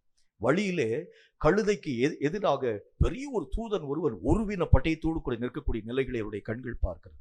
கர்த்தருடைய நாமத்தினாலே கழுதை 2 முறை விலகி இந்த தீர்க்கதரிசியினுடைய கால்களை சுவரோடு கூட நசுக்கக்கூடிய அந்த நேரம், கழுதையை பார்க்கக்கூடிய தீர்க்கதரிசி ரொம்ப கோபம் வந்துருச்சு. என் கையில மட்டும் அதாவது உன்னை அடிக்கக்கூடிய இந்த கம்பு இல்லாம ஒரு பெரிய ஒரு பட்டயம் இருந்திருக்கிறது உண்டானால் இந்நேரம் நான் உன்னை கொன்று போட்டிருப்பேன். கர்த்தருடைய நாமத்தினால இவ்வளவு நாள் வரைக்கும் எத்தனை விதமான காரியங்களின் ஊடாக கடந்து போன கழுதை என்னுடைய கால்களை நெருக்கக்கூடிய அளவிற்கான காரியங்களை செய்கிறது எப்படி என்று சொல்லி கர்த்தருடைய நாமத்தினால் இந்த கழுதையை சபித்து அந்த கழுதைக்கு விரோதமான வார்த்தையை பேசுகிறார். இப்ப கழுதையினுடைய வாயை கர்த்தர் திறக்கிறார். கழுதை சொல்லுகிறது, இதுவரைக்கும் என்னைக்காச்சும் உங்களுக்கு நான் கீழ்ப்படியாம போயிருக்கேன் எஜமானே, இது வரைக்கும் போனதே இல்லை. இப்ப நான் ஏன் போகிறேன் என்று சொன்னால் காரணம் என்ன என்று சொல்லி பாருங்கள். இப்ப கர்த்தராகிய தேவன் பிலேயாமுடைய கண்களை திறக்கின்றார். வழியிலே ஒருவின பட்டயம் கையிலே வைத்திருக்கக்கூடிய ஒரு தூதனை அவருடைய கண்கள் கண்ட மாத்திரத்தை பயந்துட்டார். ஆண்டவரே, நான் போகக்கூடிய வழி உமக்கு எதிரடையாய் காணப்படக்கூடிய வழியாய் இருக்கிறது என்பதை பற்றி இப்பொழுது நான் புரிந்து கொள்ள ஆரம்பித்தேன் என்று சொல்லி கர்த்தரை நோக்கி மெய்யாகவே புலம்புகிறதை பார்க்க முடியும். பல நேரங்கள்ல நம்முடைய வழிகள் மாற்றப்படக்கூடிய நேரங்கள்ல நமக்கு எதிராளியாய் முதல் காரியம் கர்த்தர் கடந்து வருகிறார். ஒன்று, நம்முடைய வழிகளை சீர்படுத்தும்படிக்காக நம்முடைய கண்களை கர்த்தர் திறக்கிறார். எது சரியான மார்க்கம்? இந்த பிலேயாம் தன்னுடைய மார்க்கம் தான் சரின்னு சொல்லி யோசிச்சிருந்தால் வேதம் சொல்லக்கூடிய வார்த்தையின் அடிப்படையிலே கண்கள் திறக்கப்பட்ட பொழுது எதிராளியாய் காணப்படக்கூடிய தூதனை கண்ட மாத்திரத்தில் பிலேயாம் ஒரு காரியத்தை புரிந்து கொண்டார். நான் செலக்ட் பண்ணியிருக்கக்கூடிய இந்த வழி தவறு என்பதை பற்றி பிலேயாம் தன்னுடைய வாழ்க்கையை புரிந்து கொள்ள ஆரம்பித்தார். வேதம் சொல்லக்கூடிய 2வது காரியத்தின் அடிப்படையில் என் வழிகளை அறியக்கூடிய கண்கள் என்னுடைய வாழ்க்கையிலே கொடுக்கப்பட வேண்டும். எது ஆண்டவராகிய தேவனால் எனக்கு திட்டமிடப்பட்டிருக்கக்கூடிய ஒரு பாதை, எந்த பாதையிலே நான் பயணப்பட வேண்டியது அவசியம், எந்த வழிகளை கர்த்தர் எனக்காக வைத்திருக்கிறார். எனக்கு வச்சிருக்கக்கூடிய வழி மாதிரி எல்லா விதமான மனிதருக்கும் ஒரே விதமான மார்க்கத்தை வைக்க மாட்டேன். என்னுடைய வழியில ஒரு இழப்புமே இல்லாமல் போகக்கூடிய வழி ஒருவேளை கர்த்தர் எனக்கு வச்சிருப்பார். ஆனா உங்களுக்கு வச்சிருக்கக்கூடிய வழியில பல நஷ்டங்களையும் கஷ்டங்களையும் நீங்கள் பெற்றுக்கொண்டுதான் அந்த வழியில கடந்து போக வேண்டியதாய் காணப்படக்கூடிய அந்த நிலைகளை வச்சிருப்பார். அப்ப நான் மற்ற மக்களோடு கூட என்னை நான் ஒப்பிட்டு பார்க்க முடியாது. அவனுக்கு மாத்திரம் எந்த விதமான பிரச்சனை இல்லாத ஒரு ஒரு ஒரு மார்க்கத்தை கொடுத்தீங்க, எந்த இழப்புமே இல்லை, அவன் வாட்டுக்கு வந்தா கர்த்தருடைய ஊழியத்தை துவங்கினா ஒரு கஷ்டம் இல்லை, ஒரு நஷ்டம் இல்லை, கர்த்தருடைய நாமத்தினாலே ஒரு எதிர்ப்பும் இல்லாத ஒரு ஊழியத்தின் ஊடாக கடந்து போனா நல்ல ஓட்டத்தை முடிச்சா கர்த்தருடைய ராஜ்யத்தின் ஊடாக கடந்து போயிட்டு. ஆனால் என்னுடைய வாழ்க்கையிலே ஊழியத்துல கால் எடுத்து வைத்த அந்த நாள்ல இருந்து இன்னைக்கு வரைக்கும் ஒரே போராட்டம். ஏனென்றால் கர்த்தர் சொல்லுகின்றார், ஒவ்வொரு மனிதனுக்கும் கர்த்தராகிய தேவன் தனித்தனியாய் வழியை அமைச்சு வச்சிருக்கிறார். அவனை மாதிரி நான் போக முடியாது, இவனை மாதிரி நான் போக முடியாது. எனக்கு என்ன வழியை கர்த்தர் வைத்திருக்கிறாரோ இழப்பின் ஊடாகத்தான் போனா இழந்துதான் போகணும். அநேகம் நெருக்கத்தின் ஊடாக போனா நெருக்கத்தின் ஊடாக தான் போகணும். அநேக விதமான காரியங்கள் உன்னுடைய வாழ்க்கை விட்டு பிரிந்து போகும் என்று சொன்னா பிரிஞ்சுதான் போகும். எந்த வழியைத்தான் கர்த்தர் எனக்காக வைத்திருக்கிறது உண்டானால் இந்த வழியை நான் என்னுடைய வாழ்க்கையை மாற்றி அமைக்க கூடாது. அவனை மாதிரி நான் இருந்தா கொஞ்சம் நல்லா இருக்குமே ஆண்டவரே, அவன் ஒண்ணுமே இழக்காம நல்ல ஒரு மார்க்கத்தில் இல்லை. உனக்கு நியமிக்கப்பட்டிருக்கக்கூடிய பாதை இதுதான், உனக்கு நியமிக்கக்கூடிய வழி இதுதான். ஒருவேளை கர்த்தராகிய தேவனை பார்த்து நீங்க சொல்றீங்க, அவனை மாதிரி எனக்கு இந்த வழிகளை மாற்றி தரும்படிக்காக மறுபரிசீலனை பண்ணுங்கள் அப்படிங்கக்கூடிய ஒரு வார்த்தையை சொல்லிட்டீங்கன்னா ஒரு தூதன் உருவின பட்டயத்தோடு கூட முன்னால் வந்துருவார். ஜாக்கிரதையா இருந்துக்கங்க. வழியை மாத்துங்கன்னு மாத்திரம் கேட்டுறாங்க. இந்த வழி ஓகே ஆண்டவர் நான் போறேன் இப்படித்தான் சொல்ல வேண்டுமே தவிர மறுபரிசீலனை பண்ணும் ஆண்டவரேன்னு சொல்லிட்டீங்கன்னா ஒரு தூதனை கர்த்தர் பட்டயத்தோடு கூட அனுப்பிடுவார். வேதம் சொல்லக்கூடிய வார்த்தையின் அடிப்படையில் என்னுடைய வழிகளை அறியக்கூடிய அறிவுள்ளவனாக நான் விளங்க வேண்டியது அவசியம். எனக்கு என்ன மார்க்கங்களை கர்த்தர் வைத்திருக்கிறார், எது என்னுடைய வாழ்க்கையிலே ஆண்டவராகிய தேவனால் கொடுக்கப்பட்டிருக்கக்கூடிய மார்க்கம், என்னுடைய வழிகளின் படியே நான் போகிறது கர்த்தருக்கு பிரியமில்லை. என்னுடைய விருப்பத்தின்படி நான் பயணப்பட்டு ஆண்டவரை உம்முடைய நாமத்தினால் இத்தனை காரியத்தை சம்பாதி இத்தனை காரியம், அதெல்லாம் கர்த்தராகிய தேவன் எதிர்பார்க்கக்கூடிய ஒரு தேவன் அல்ல. அவர் என்ன சொல்றாரோ அதை நான் செய்து முடிக்க வேண்டும். என்ன வழியில போய் அந்த காரியத்தை செய்து முடிக்க வேண்டுமோ அந்த வழிகளை கர்த்தர் காண்பிக்கக்கூடிய வழிகளுக்கு மாறாக ஏதாவது ஒரு வழியில கடந்து போய் கர்த்தராகிய தேவன் சொல்லக்கூடிய வார்த்தைகளின் படியே நான் காரியங்களை செய்கிறது உண்டானால் தேவன் அவைகளை ஏற்க மாட்டார். நான் சொல்லக்கூடிய மார்க்கத்தெல்லாம் போக வேண்டும். இயேசு கிறிஸ்துவுக்கு பிதாவாகிய தேவன் கொடுத்திருக்கக்கூடிய இந்த வழியை பாருங்களேன். பிதாவாகிய தேவனுடைய நாமத்தினால இயேசு கிறிஸ்துவை இந்த உலகத்திற்கு கர்த்தராகிய தேவன் அனுமதிக்கின்றார். அனுமதிக்கும் போது ரட்சிப்பு என்கிற ஒரு பெரிய ஒரு திட்டத்தை சுமக்கக்கூடியவராக இயேசு கிறிஸ்துவை பிதாவாகிய தேவன் அனுமதிக்கின்றார்.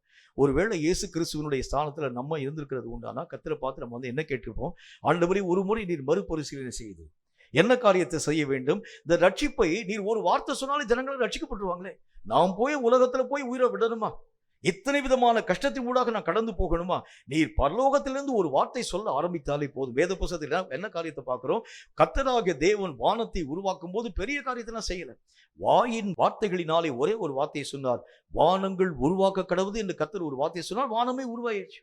பூமி உண்டாக கடவுது என்று கர்த்தர் ஒரு வார்த்தை சொன்னா பூமி உருவாயிடுச்சு. பூமியிலே காணப்படும் சமுத்திரங்கள் உருவாக்கப்பட கடவுது. கர்த்தர் ஒவ்வொரு வார்த்தையும் சொல்ல சொல்ல உருவாக்கப்படக்கூடிய வல்லமை பெற்ற வார்த்தைகள் உடைய கர்த்தர் வானத்திலிருந்து ஒரே ஒரு வார்த்தையை சொல்லி இந்த மனுக்குலம் எல்லாம் ரட்சிக்கப்பட வேண்டும் என்கிற ஒரு வார்த்தையை நீங்கள் சொல்ல முடியாத ஆண்டவரே, இந்த ஒரு காரியத்தின் நிமித்தம் நான் இந்த உலகத்திற்குள்ளாக இறங்கி போய் என்னுடைய ஜீவனை கொடுக்கக்கூடிய அந்த ஒரு நிலைகளின் ஊடாக கடந்து போகிறது எப்படி, ஒரு முறை நீர் பேசின அந்த வார்த்தைகளை மறுபரிசீலனை செய்யும் என்று சொல்லி கர்த்தராகிய இயேசு கிறிஸ்துவினுடைய ஸ்தானத்தில் நம்ம இருந்தால் கட்டாயம் கேட்டிருப்போம். கர்த்தருடைய வேதம் சொல்கிறதை போல இயேசு கிறிஸ்துவுக்கு பிதாவை பற்றி தெரியும். அவர் ஒரு முறை சொன்னால் மாற்றவே மாட்டார். அவர் சொன்னதுதான், நீர் இறங்கி போக வேண்டும், இதுதான் என்னுடைய திட்டம். அந்த திட்டத்தின் ஊடாகத்தான் நம்ம கடந்து போகணும். உலகத்தை சீர்படுத்த இதுதான் வழி, இப்படிதான் நம்ம போக வேண்டும். கர்த்தருடைய நாமத்தினாலே கானானுக்கு போகக்கூடிய மார்க்கம் பக்க வழியாய் காணப்பட ஆரம்பித்தாலும் கர்த்தராகிய தேவன் சொல்கிறார், 40 வருஷம் நீ சுத்திதான் போகணும். அதுல மாற்று கருத்து எனக்கு தாங்க ஆண்டவரே, இது ஷார்ட்கட்ல போயிடலாம், ரொம்ப ஈஸியா போயிடலாம். கானானுக்கு போகிறதுக்கு ரொம்ப இவ்வளோ தூரம் 40 வருஷம் பிரயாணம்லாம் வேண்டாம் ஆண்டவரே, ஒரு 4 நாள் பிரயாணத்தில் நம்ம கானான் நாட்டை நோக்கி நம்ம கடந்து போக முடியும். கர்த்தராகிய தேவனுடைய நாமத்தினாலே மோசே ஒருவேளை இந்த வார்த்தைகளை சொல்லியிருக்கிறது உண்டானால் கர்த்தராகிய தேவன் மோசையை தூக்கிட்டு வேற ஒரு ஆளை கொண்டு வச்சிருப்பார். வேதம் சொல்லுகிறதை போல கர்த்தராகிய தேவனுடைய காரியங்களுக்கு கீழ்ப்படுகிறதை தவிர கர்த்தருக்கு ஆலோசனை தரக்கூடிய மக்களாய் நீங்களும் நான் இருக்கக்கூடாது. நிறைய நேரங்களில் நம்ம கர்த்தருக்கு நிறைய பேர் ஆலோசனைக்காரர்களாக இங்கே உட்கார்ந்துருக்கக்கூடிய நிறைய பேரை பார்க்கும்போது கர்த்தருடைய வார்த்தைகளை கேட்குற மாதிரி தான் உட்கார்ந்துருப்போம். என்றாலும் கூட கர்த்தருடைய சமூகத்தில் ஜெபிக்கக்கூடிய நேரத்தில் நம்ம போய் தனியாக ஒளிஞ்சிருந்து கேட்க ஆரம்பிக்கிறது உண்டானால் அவங்க என்ன ஜெபம் பண்ணுவாங்க, கர்த்தருக்கு ஆர்டர் போடுவாங்க, இதை நீங்க செய்யுங்க ஆண்டவரே, இதை நீங்க உருவாக்குங்க ஆண்டவரே, இந்த ஒரு காரியத்தை செய்யுங்க ஆண்டவரே, இந்த எல்லா விதமான காரியங்கள் யாவற்றையும் மாற்றப்பட வேண்டும் ஆண்டவரே. கர்த்தர் ஆர்டர் போடுறதை நீ செய்யறதுக்கு தான் உன்னை உருவாக்கி வச்சிருக்கிறார். ஆனா இவர் இங்கே உட்கார்ந்துட்டு கர்த்தராகிய தேவனுக்கு அட்வைஸ் பண்ணுவார், ஆலோசனை சொல்லுவார். ஆர்டர் போடுவார். கர்த்தராகிய தேவனே, இந்த ஊழியத்தை இந்த மாதிரி செய்ய ஆரம்பிக்கிறது உண்டான, திறமையாய் செய்ய ஆரம்பிக்கிறது உண்டான, நேர்த்தியாய் செய்ய ஆரம்பிக்கிறது உண்டான, ஊழியத்துல எந்த விதமான அசைவுமே இல்லாம ஒரு செய்தியை ஜனங்களுக்கு முன்பதாக அறிவிக்கிறது உண்டான, ஜனங்களும் தூங்கிறாங்க ஆண்டவர். அப்ப என்ன செய்யலாம்ப்பா? உடனே கர்த்தருடைய நாமத்தினால கர்த்தருக்கு உடனே அறிவிச்சுவாங்க. ஒரு 4 இடத்துல வந்து அநேக விதமான புகையை போடுவோம் ஆண்டவரே, கர்த்தருடைய நாமத்தினால பெரிய ஒரு டான்ஸ் ஆடுவோம் ஆண்டவரே, எல்லா காரியத்தையும் செய்வோம். ஜனங்கள் திரளாய் வரக்கூடிய மக்களாய் விளங்குவாங்க. ஜனங்கள் வருவாங்கப்பா, நான் வெளியே போயிடுவேன்னு சொல்லுவார் கர்த்தர். வேதம் சொல்லக்கூடிய வார்த்தையின் அடிப்படையில் அவருடைய வழிகளிலே போகிறதான் கர்த்தராகிய தேவன் உன்மேலே வைத்திருக்கக்கூடிய திட்டமே தவிர, நீ அவருக்கு வழி சொல்கிறது கர்த்தராகிய தேவன் வச்சிருக்கக்கூடிய பணி கிடையாது. முதல்ல புரிஞ்சுக்கணும். வேதம் சொல்லக்கூடிய வார்த்தைகளின் அடிப்படையில் பிதாவாகிய தேவன் ஒரு திட்டத்தை இயேசுனுடைய கைகளிலே கொடுத்தார். இயேசு அதற்கு மாற்று கருத்தை சொல்லாம அவைகளை அப்படியே ஏற்றுக்கொண்டு இறங்கி வந்தது மாதிரி, நம்மேல் வைக்கப்பட்டிருக்கக்கூடிய திட்டங்களை அப்படியே நான் என்னுடைய வாழ்க்கையிலே பயன்படுத்தக்கூடிய ஒரு மனிதனாய் விளங்குகிறது தான் மேன்மை. ஆகவே தேவனுடைய வழிகளை அறியக்கூடிய மார்க்கம் நம்முடைய கண்கள் திறக்கப்படும். நான் இப்பொழுது எந்த வழியில நான் கடந்து போய் ஊழியம் என்கிற பேர்ல ஏதாவது ஒரு வழியில நான் வந்து கடந்து போகக்கூடிய ஒரு மனுஷனா இருக்கலாம். ஊழியம் என்கிற பேர்ல என்னுடைய மனம் விருப்பத்தின்படி நம்ம வந்து ஊழியங்களை செய்ய ஆரம்பிக்கலாம். ஆனால் இவைகள் எல்லாம் கர்த்தராகிய தேவனால் அங்கீகரிக்கப்பட முடியுமா? இல்லை. வேதம் சொல்லக்கூடிய வார்த்தையின் அடிப்படையில அந்த நாட்களில் அநேகர் வந்து என்னை பார்த்து சொல்லுவாங்க, கர்த்தாவே கர்த்தாவே உம்முடைய நாமத்தினால தீர்க்கதரிசனம் சொன்னோம், உம்முடைய நாமத்தினால பிசாசுகளை துரத்தணும். ஆண்டவராகிய தேவன் அவர்களை பார்த்து சொல்வார், நான் உங்களை அறியேன், அக்கிரமக்காரரை நீ விட்டு விலகி போங்கன்னு சொல்வார். இது ஏன் கர்த்தர் இந்த ஒரு வார்த்தையை சொல்றாரு? என் சித்தம் இல்லாம நீ என்ன ஊழியத்தை செய்தாலும் நான் அவைகளை ஏற்க மாட்டேன். என்ன காரியத்தை செயல்படுத்த ஆரம்பித்தாலும், எத்தனை விஷயங்களை நீ உருவாக்கக்கூடியவனாய் காணப்பட ஆரம்பித்தாலும் அவைகள் என்னுடைய பார்வைக்கு புறம்பாக்கப்படக்கூடிய ஒன்று. ஆகவே வேதம் சொல்லுகிறதை போல கர்த்தராகிய தேவனுடைய வழிகளை ஆராய்ந்து பார்க்க என் கண்களிலே ஒரு பிரகாசம் இருக்கணும். நான் இப்ப கர்த்தருடைய வழியில நிக்கிறேன்னா இல்லையா? நான் என்னுடைய சுய மார்க்கத்துல போறேனா இல்லையா? எது ஆண்டவராகிய தேவன் எனக்கென்று உருவாக்கி வைத்திருக்கக்கூடிய வழி, இந்த வழியை விட்டு நான் சற்று விலகுகிறது உண்டானால், ஒருவேளை கர்த்தராகிய தேவன் எனக்கு காண்பிக்கக்கூடிய வழிகளிலே ஆண்டவராகிய தேவனை பார்த்து நான் ஜெபிக்கும்படிக்காக கடந்து போய், இந்த வழி ரொம்ப கஷ்டமா இருக்கு ஆண்டவரே, இந்த நுகத்தை இருக்கிற ரொம்ப ஒரு கடினமான ஒரு பாதையை காணப்படக்கூடிய ஒன்றாக விளங்குகிறது, நுகத்தடிகள் எல்லாம் ரொம்ப பாரமான ஒரு நுகமாய் காணப்படக்கூடிய ஒன்றாக இருக்கிறது.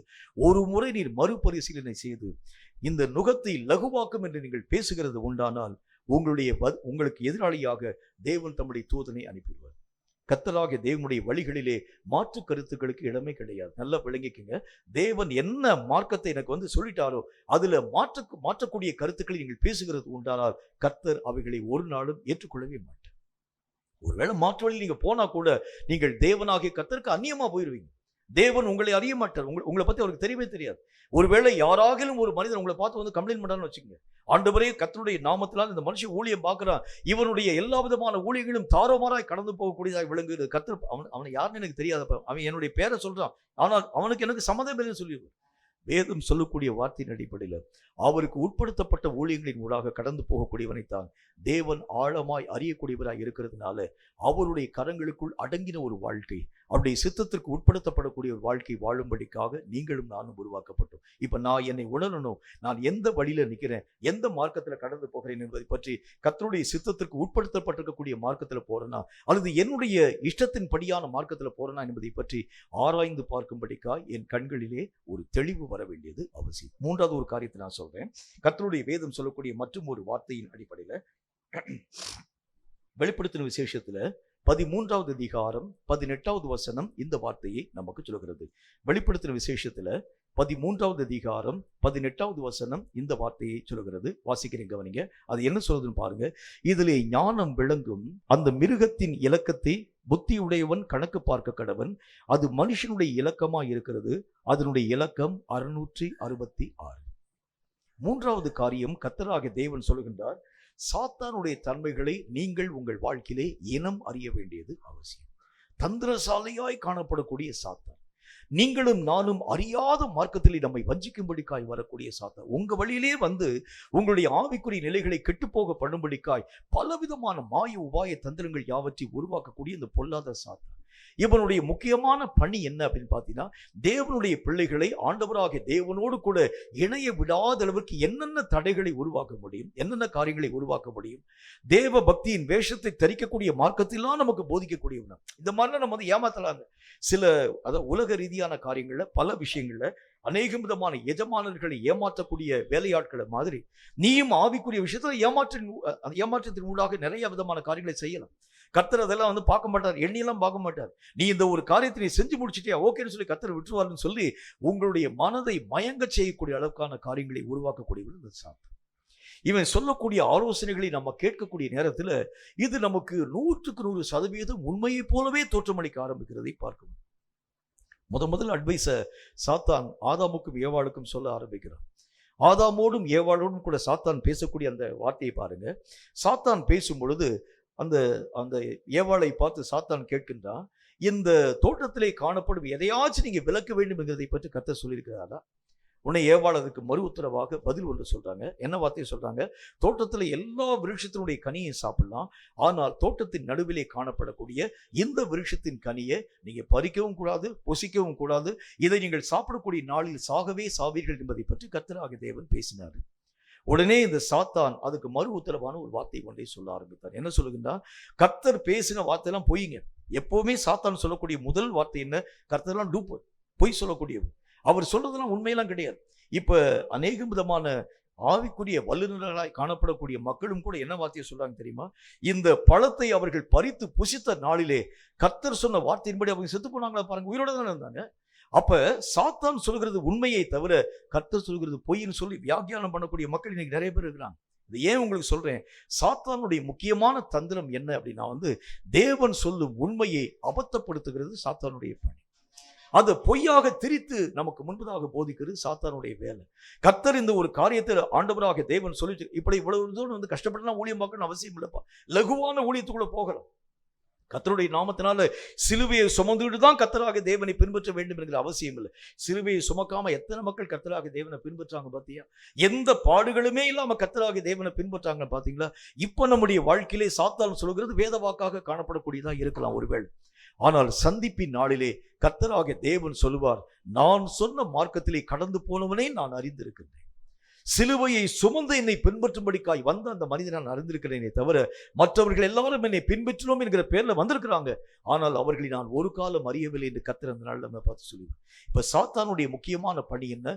பொய்யை திரித்து பேசக்கூடிய சாத்தானுக்கு பேரை கர்த்தர் சொல்கின்றார், அவன் பொய்யனும் பொய்க்கு பிதாவுமாய் காணப்படக்கூடியவன். பொய்யான காரியங்களை திரித்து பேசக்கூடியவன் அவன். ஆண்டவராகிய தேவனுடைய ஒவ்வொரு வாக்குகளை அபத்தப்படுத்தக்கூடியவனாய் விளங்கக்கூடியவன் இந்த சாத்தான். ஆகவே நம்முடைய வாழ்க்கையிலே எல்லா விதமான மனுஷனுக்கும் எது அதாவது ஒரு ஒரு ஒரு நல்ல ஒரு பாதை, நல்ல ஒரு அதாவது அவங்களுடைய மனசுக்கு அதாவது ஏற்ற அல்லது வந்து அநேக விதமான பிரியப்படக்கூடிய ஒரு பாதைன்னு சொன்னா கஷ்டப்படாம போயிடணும். லகுவாக காரியங்களின் ஊடாக கடந்து போக வேண்டும். இப்ப சாத்தான் உருவாக்கக்கூடிய நிறைய தந்திரங்களை உங்களுக்கு நான் சொல்ல வேண்டியது அவசியம். ஒரு காலத்தில் நாங்களாம் சின்ன பிள்ளையா இருக்கக்கூடிய அந்த காலத்தில் எங்கள் வீட்டில் என்னுடைய அம்மாவும் எங்கள் அக்காமார்கள் எல்லாமே சேர்ந்து உட்கார்ந்து வீட்டில் உட்கார்ந்து மாவு அரைத்து அதன் பின்பதாக எல்லா விதமான காரியங்கள் யாவற்றையும் செய்து அம்மியில் போட்டு எல்லா விதமான காரியங்களை செய்து சில நேரங்களில் எங்களுக்கு தேவையான பலகாரங்கள் யாவற்றையும் செய்ய வேண்டும் என்று சொன்னால் இந்த பலகாரங்கள் யாவற்றுக்குமாக ஏறக்குறைய ஒரு வாரத்துக்கு முன்னாலேயே ப்ரிப்பேர் பண்ண ஆரம்பிச்சிடுவாங்க. ஒவ்வொரு காரியத்தையும் பார்த்து பார்த்து செய்யக்கூடிய அந்த காலங்கள் போகும். இப்ப இருக்கக்கூடிய காலங்களில் மாவு அரைக்கிறதுக்கு வீட்டில் வந்து அதாவது அந்த ஆட்டு உரல் இருக்கக்கூடிய வீடு எத்தனை வீடு இருக்கிறது என்று சொல்லி நீங்கள் உங்களுடைய கரங்களை உயர்த்துங்கள் சொன்னா யாரு கையுமே தூக்காது. யார் வீட்லையுமே ஆட்டுக்கல்லை பார்த்ததே கிடையாது. இப்போ இனி வரக்கூடிய ஜெனரேஷன் ஆட்டுக்கல்னால என்னன்னு தெரியாது, அம்மினாலே என்னன்னு தெரியாது. ஏனென்றால் அவர்களுடைய கண்களை மறைக்கக்கூடிய அளவுக்கு அம்மிங்கிற ஒரு காரியம் இனி நம்முடைய கண்களுக்கு முன்பதாக ஒரு காட்சி பொருளாய் வைக்கப்படுமே தவிர அம்மி என்கிறதை பற்றி எங்களுக்கு தெரியாது. அம்மி தாங்க தெரியும், அம்மி தெரியாதுன்னு சொல்லுவாங்க. ஏனென்றால் இப்ப அதுக்கு யூஸே கிடையாது. வீட்டில் இருக்கக்கூடிய மிக்சி ஜாரை நம்ம பயன்படுத்துகிறது உண்டாலும் ஈஸியா எல்லா விதமான காரியத்தை நம்ம வந்து எடுத்துக்கொள்ள ஆரம்பிக்க முடியும். இன்னும் ஒரு படி மேலே போய் அவங்க என்ன விதமான காரியத்தை செய்யறாங்க? மிக்சி ஜார்லாம் எதுக்கு, மிக்சி எதுக்கு போய் வாங்குறீங்க? கடையிலேயே உங்களுக்காக எல்லா விதமான பொடிகள் யாவற்றையும் அடைச்சு விற்கிறோம். இவைகளை நீங்கள் வாங்கி இந்த ஒரு காரியங்களை பயன்படுத்த வேண்டும். இன்னும் ஒரு மனிதன் மேல ஒரு படி போய் சொல்ல ஆரம்பிக்கிறார், கடையில எல்லாம் எதுக்கு போய் நீங்க வந்து அநேக விதமான பொடியை வாங்கி வீட்டில் உட்கார்ந்து சமையல் எல்லாம் பண்ண வேண்டும். ஜொமேட்டோல ஒரே ஒரு ஆர்டர் போடுங்க, வீடு தேடி எல்லா விதமான காரியங்கள் யாவற்றையும் கொண்டு வந்து கொடுத்துருவாங்க. இனி வரக்கூடிய நாட்கள் என்ன விதமான காரியத்தை செய்ய போகிறார்கள்? ஒருவேளை நான் யோசிக்கிறேன், நான் யூகிக்கிறேன், இனி வரக்கூடிய நாட்கள்ல ஜொமேட்டோவை போல இன்னும் ஒரு கம்பெனி வந்து இவர்கள் உங்களுடைய வீட்டுக்கு அநேக விதமான உணவுப் பொருளை கொடுக்கிறவர்கள் மட்டுமல்ல, உட்கார வச்சு வாயில ஊட்டி விட்டுட்டும் போயிடுவாங்க. இப்படி ஒருவேளை வந்தால் வரலாம். ஏனென்றால் உங்களை செயல்பட விடாத அளவுக்கு செய்யக்கூடிய சாத்தானுடைய தந்திரம். நீங்க இயங்கவே கூடாது, நீங்க பலவீனப்பட்டு போயிடணும், நீங்க சோம்பேறியா போகணும். இதுதான் பிசாசுடைய முக்கியமான தந்திரம். இந்த தந்திரத்தை இப்பொழுது சாத்தான் எல்லா நிலைகளிலும் பயன்படுத்த ஆரம்பிக்கிறதை பார்க்க முடியும். ஒரு காலத்துல பேங்க்ல நீங்க வந்து கடந்து போகிறது உண்டானால் பெரிய பெரிய பீரோவா அடிக்க வச்சிருப்பாங்க. நிறைய அந்த லாக்கர்கள்ல அநேக விதமான, அதாவது அந்த அந்த புக்ஸுகள் யாவற்றையும், அக்கௌண்ட் அந்த நோட்டுகள் யாவற்றையும் வச்சிருக்கிறத பார்க்க முடியும். இன்னைக்கு இந்த அங்க போய் பார்க்க ஆரம்பிக்கிறதுனால பேங்க்ல அந்த மாதிரி பீரோக்கள் எல்லாம் அவங்களால பார்க்க முடியாது. எல்லா விதமான காரியங்களையும் நொடி பொழுதுலை பார்க்கக்கூடிய அளவுக்கு கணிப்பொறி உள்ள வந்துருச்சு. இப்ப எந்த விதமான காரியமாய் காணப்பட ஆரம்பித்தாலும் நீங்க வந்து அந்த ஒரு டேட்டாவை போட ஆரம்பிக்கிறது உண்டால் எளிதாக இன்னும் ஒரு படி மேல போய் உங்க கையிலேயே மொபைல் போன் எல்லா விதமான காரியத்திலும் லகுவாக்கக்கூடிய அளவிற்காக வீட்டில் உட்காந்துட்டே எல்லா விதமான பிசினஸையும் இந்த மனுஷன் பார்த்து முடிச்சிடும். எங்கோ வெளிநாடுகளிலே காணப்படக்கூடிய பெரிய பெரிய பிசினஸ் வீட்டில் இருக்கக்கூடிய மொபைல் போனை வைத்துக்கொண்டு ஒரு நாள்ல அந்த பிசினஸை நான் போய் பார்க்க வேண்டும் என்று சொன்னால் அநேக விதமான ஃபிளைட்ல நான் வந்து, அதாவது இந்த நாட்டில இருந்து அந்த நாட்டை நோக்கி நான் டிராவல் பண்ணி அந்த பிசினஸின் ஊடாக நான் போய் கலந்து பேசி எல்லா காரியங்களையும் செய்து நன்மை என்னது தீமை என்னது என்பதை பற்றி விவாதித்து அதன் பின்பதாக தீர்மானம் எடுக்கக்கூடிய காலங்கள் போக வீட்டில் உட்கார்ந்துட்டு மொபைல் உட்கார்ந்துட்டே காரியங்களை செய்யக்கூடிய அளவிற்கு. அப்படின்னா என்ன அர்த்தம்? சாத்தான் உங்களை சோம்பேறியாக மாற பண்ணக்கூடியவனாய் விளங்கி கொண்டே வர ஆரம்பிக்கிறான். இயங்காத ஒரு வாழ்க்கை வாழும்படிக்காக உங்களுக்கு கர்த்தராகிய தேவன் கையையும் காலம் எது கொடுத்துக்கிறார்? இயங்கும்படிக்காக. ஆனால் சாத்தான் என்ன செய்யறது? இயங்காத ஒரு வேலை நீ செய்யாத, எந்த ஒரு காரியத்தின் ஊடாக நீ கடந்து போகாது. இனி வேலை பார்க்கக்கூடிய காரியம்லாம் போகட்டும், வேலைக்குரிய காரியமே உனக்கு வேண்டாம். இயங்காத ஒரு வாழ்க்கை வாழப்படக்கூடிய அளவிற்காக கர்த்தர் சொல்லுகிறார், நீ இயங்கும் கிறிஸ்துவனா இரு. சாத்தான் சொல்லுகிறான், அப்படிலாம் நீ செய்ய வேண்டிய அவசியமே இல்லப்பா. இங்க இருந்துகிட்டே வீட்டில் இருந்துகிட்டே எல்லா விதமான பணிகளையும் நீ செய்ய முடியும். கர்த்தருடைய நாமத்தினால இந்த கோவிட் வைரஸ் வந்திருக்கக்கூடிய இந்த காலங்கள் சில ஜனங்கள் என்ன விதமான காரியங்களை செயல்படுத்த ஆரம்பிச்சாங்க. ஞானஸ்நான ஆராதனைக்காக பலவிதமான மக்கள் பேர் கொடுத்திருக்கிறாங்க ஐயா.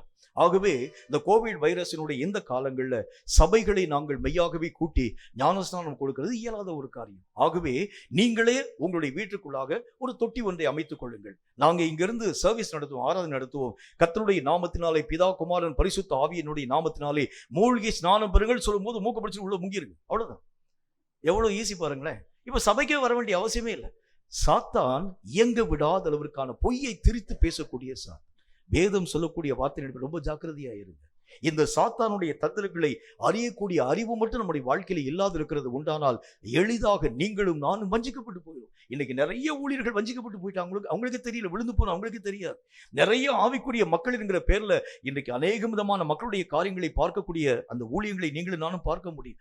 நிறைய விதமான அதாவது அந்த பாடல்கள் யாவற்றையும் ரிலீஸ் பண்ணாங்க, கோடிக்கணக்கில் செலவு பண்ணு. அதாவது இருக்கக்கூடிய ஒரு சினி ரேஞ்சுக்கு பாடல்கள் யாவற்றையும் ரிலீஸ் பண்ணக்கூடிய நிறைய விதமான ஊழியங்கள். அவங்கள்ட்ட போய் கேட்டீங்கன்னா அவங்க சொல்றாங்க, கர்த்தருடைய நாமத்தை மகிமைப்படுத்தும்படிக்காக இப்படிப்பட்ட ஒரு காரியத்தை செய்யும். ஒரு நாள்ல அடிபட்டு ஊழியங்களை செய்த ஊழியங்கள் போக, காயப்பட்டு ஊழியங்களை செய்த ஊழியங்கள் போக, அநேக விதமான இடங்கள்ல அதாவது அநேக விதமான சாப்பாடுகள் இல்லாமல் அநேக விதமான ஊர்களுக்கு முன்பதாக பயணப்பட முடியாத அளவிற்காக கால்களிலே நடந்து பயணப்பட்டு ஊழியங்கள் செய்த காலங்கள் போக, இன்னைக்கு ஊழியங்கள் எல்லாம் எவ்வளவு லகுவாய் மாற்றப்பட்டு போயிடுச்சு பார்த்தீங்களா? அப்படி என்றால் சாத்தான் கொடுக்கக்கூடிய முக்கியமான தந்திரம் தேவன் சொல்லக்கூடிய காரியங்களை அபத்தப்படுத்துகிறது. கர்த்தராகிய தேவன் சொன்ன நீ பாடுபட்டு தான் ஊழியம் பார்க்கணும். சாத்தான் சொல்ல நீ பாடுபடாமலே ஊழியம் பார்க்கலாம்ப்பா. கர்த்தருடைய நாமத்தினால் நீ வந்து ஊழியம் தான் பார்க்கணும். ஆண்டவராகிய தேவனுடைய வார்த்தையின்படி ஊழியம் பார்க்கணும். நீ பாடுபட்டு தான் ஊழியம் பார்க்கணும் அவசியம் இல்லை. வீட்டில் இருந்துட்டே பிரச்சனையே எல்லாம் ஊழியம் பார்க்கலாம். சபையில போன அடிக்கிறன்னா பேசாம வந்து இனிமே ஆன்லைன்ல வந்து நீ பிரசங்கம் பண்ணு. எந்த மனுஷன் வந்து உன்னை வந்து தொடுவான் என்று பார். உன்னுடைய ஊழியத்தை தடுத்து நிறுத்த ஒருவனால முடியாது என்று சொல்லி சாத்தான் உங்களுக்கும் எனக்கும் மாய வலைகளை பின்ன ஆரம்பிக்கின்றான். இங்கேதான் நம்ம வந்து ரொம்ப ஜாக்கிரதையா இருக்கணும். சாத்தானுடைய தந்திரங்களை அறிவுள்ளவனாய் நீங்கள் விளங்க ஆரம்பித்தால் மட்டும்தான் அவருடைய தந்திரங்களிலே நின்று காப்பாற்றப்பட நம்மால் முடியும். ஏன்னா இப்ப இருக்கக்கூடிய நவீன கால சாத்தான் முந்தி மாதிரிலாம் கிடையாது. தலை விரிச்சு பண்ணலாம் ஆட மாட்டான். நவீன கால சாத்தான் உங்களையும் என்னையும் டம்மி பீஸாய் மாற பண்ணக்கூடிய அளவிற்காக, இயங்காத ஒரு கிறிஸ்தவனாய் மாற பண்ணக்கூடிய அளவிற்காக, உங்களுக்காக ஒருவன் மேலாக நின்று அவன் பிரசங்கம் ஒன்று அந்த பிரசங்கத்தை கேட்டு போனா போதுங்க. நீங்களே வந்து வீட்டில் உட்காந்து தியானிக்க வேண்டிய அவசியமே இல்லை.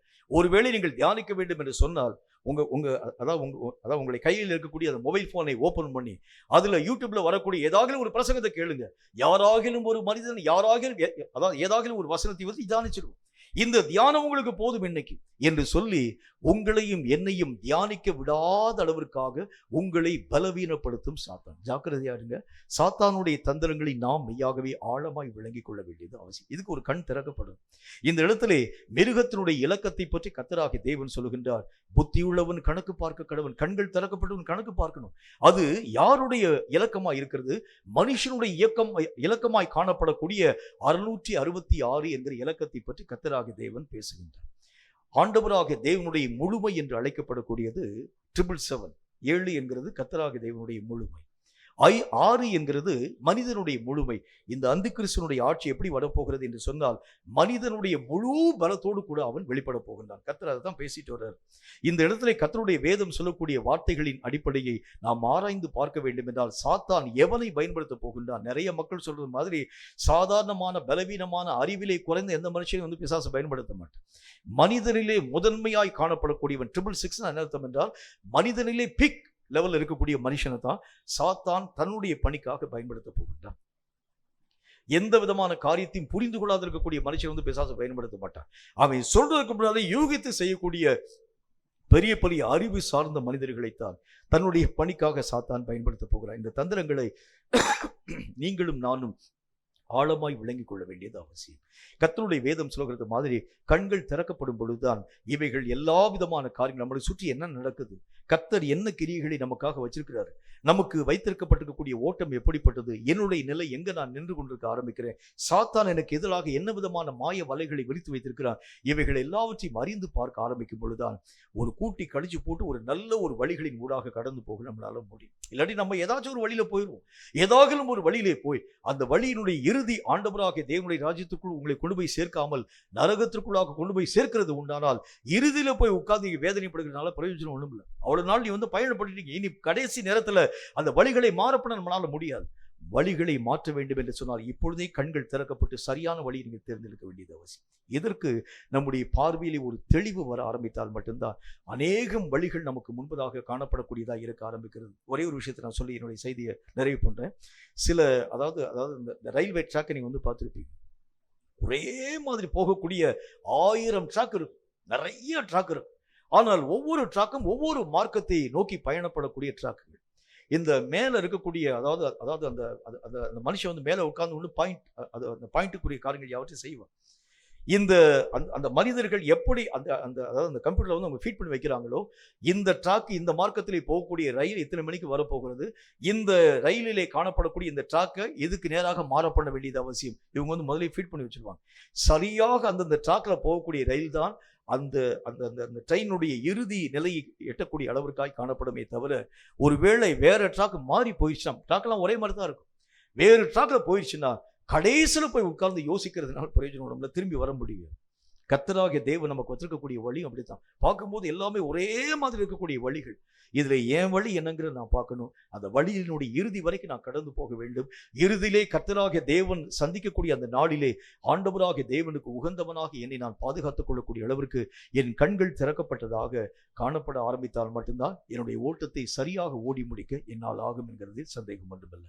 கேட்கும் கர்த்தருடைய பிள்ளையே, இது உங்களுடைய காலம், இது உங்களுடைய வாழ்க்கை. இந்த வாழ்க்கையை நீங்களும் நானும் தேர்வு செய்ய வேண்டியது நம்முடைய கடமை. கர்த்தர் 2 மார்க்கத்தை நமக்கு காமிச்சிட்டாரு. ஒன்று தீமையான காரியங்களை பற்றி, 2 நன்மையான காரியங்களை பற்றி. எதை நான் செலக்ட் பண்ண போகிறேன், எது என்னுடைய வாழ்க்கையிலே தேவன் வைத்திருக்கக்கூடிய பாதை, இவைகள் எல்லாவற்றையும் ஆராய்ந்து பார்த்து நீங்கள் ஒரு நல்ல முடிவை எடுத்து அந்த முடிவின் ஊடாக கடந்து போகும்படி தெளிவான பார்வை உள்ளவர்களாக விளங்க ஆரம்பித்தால் நிச்சயமாகவே நீங்கள் துவங்கிற அந்த ஓட்டத்தினுடைய நல்ல முடிவை எட்டும் ஒரு மக்களாக விளங்க முடியும் என்கிறதில் சந்தேகம் ஒன்றுமில்லை. தலைகளை தாழ்த்தி கண்களை மூடி கர்த்தரை நோக்கி நாம் ஜெபம் செய்வோம்.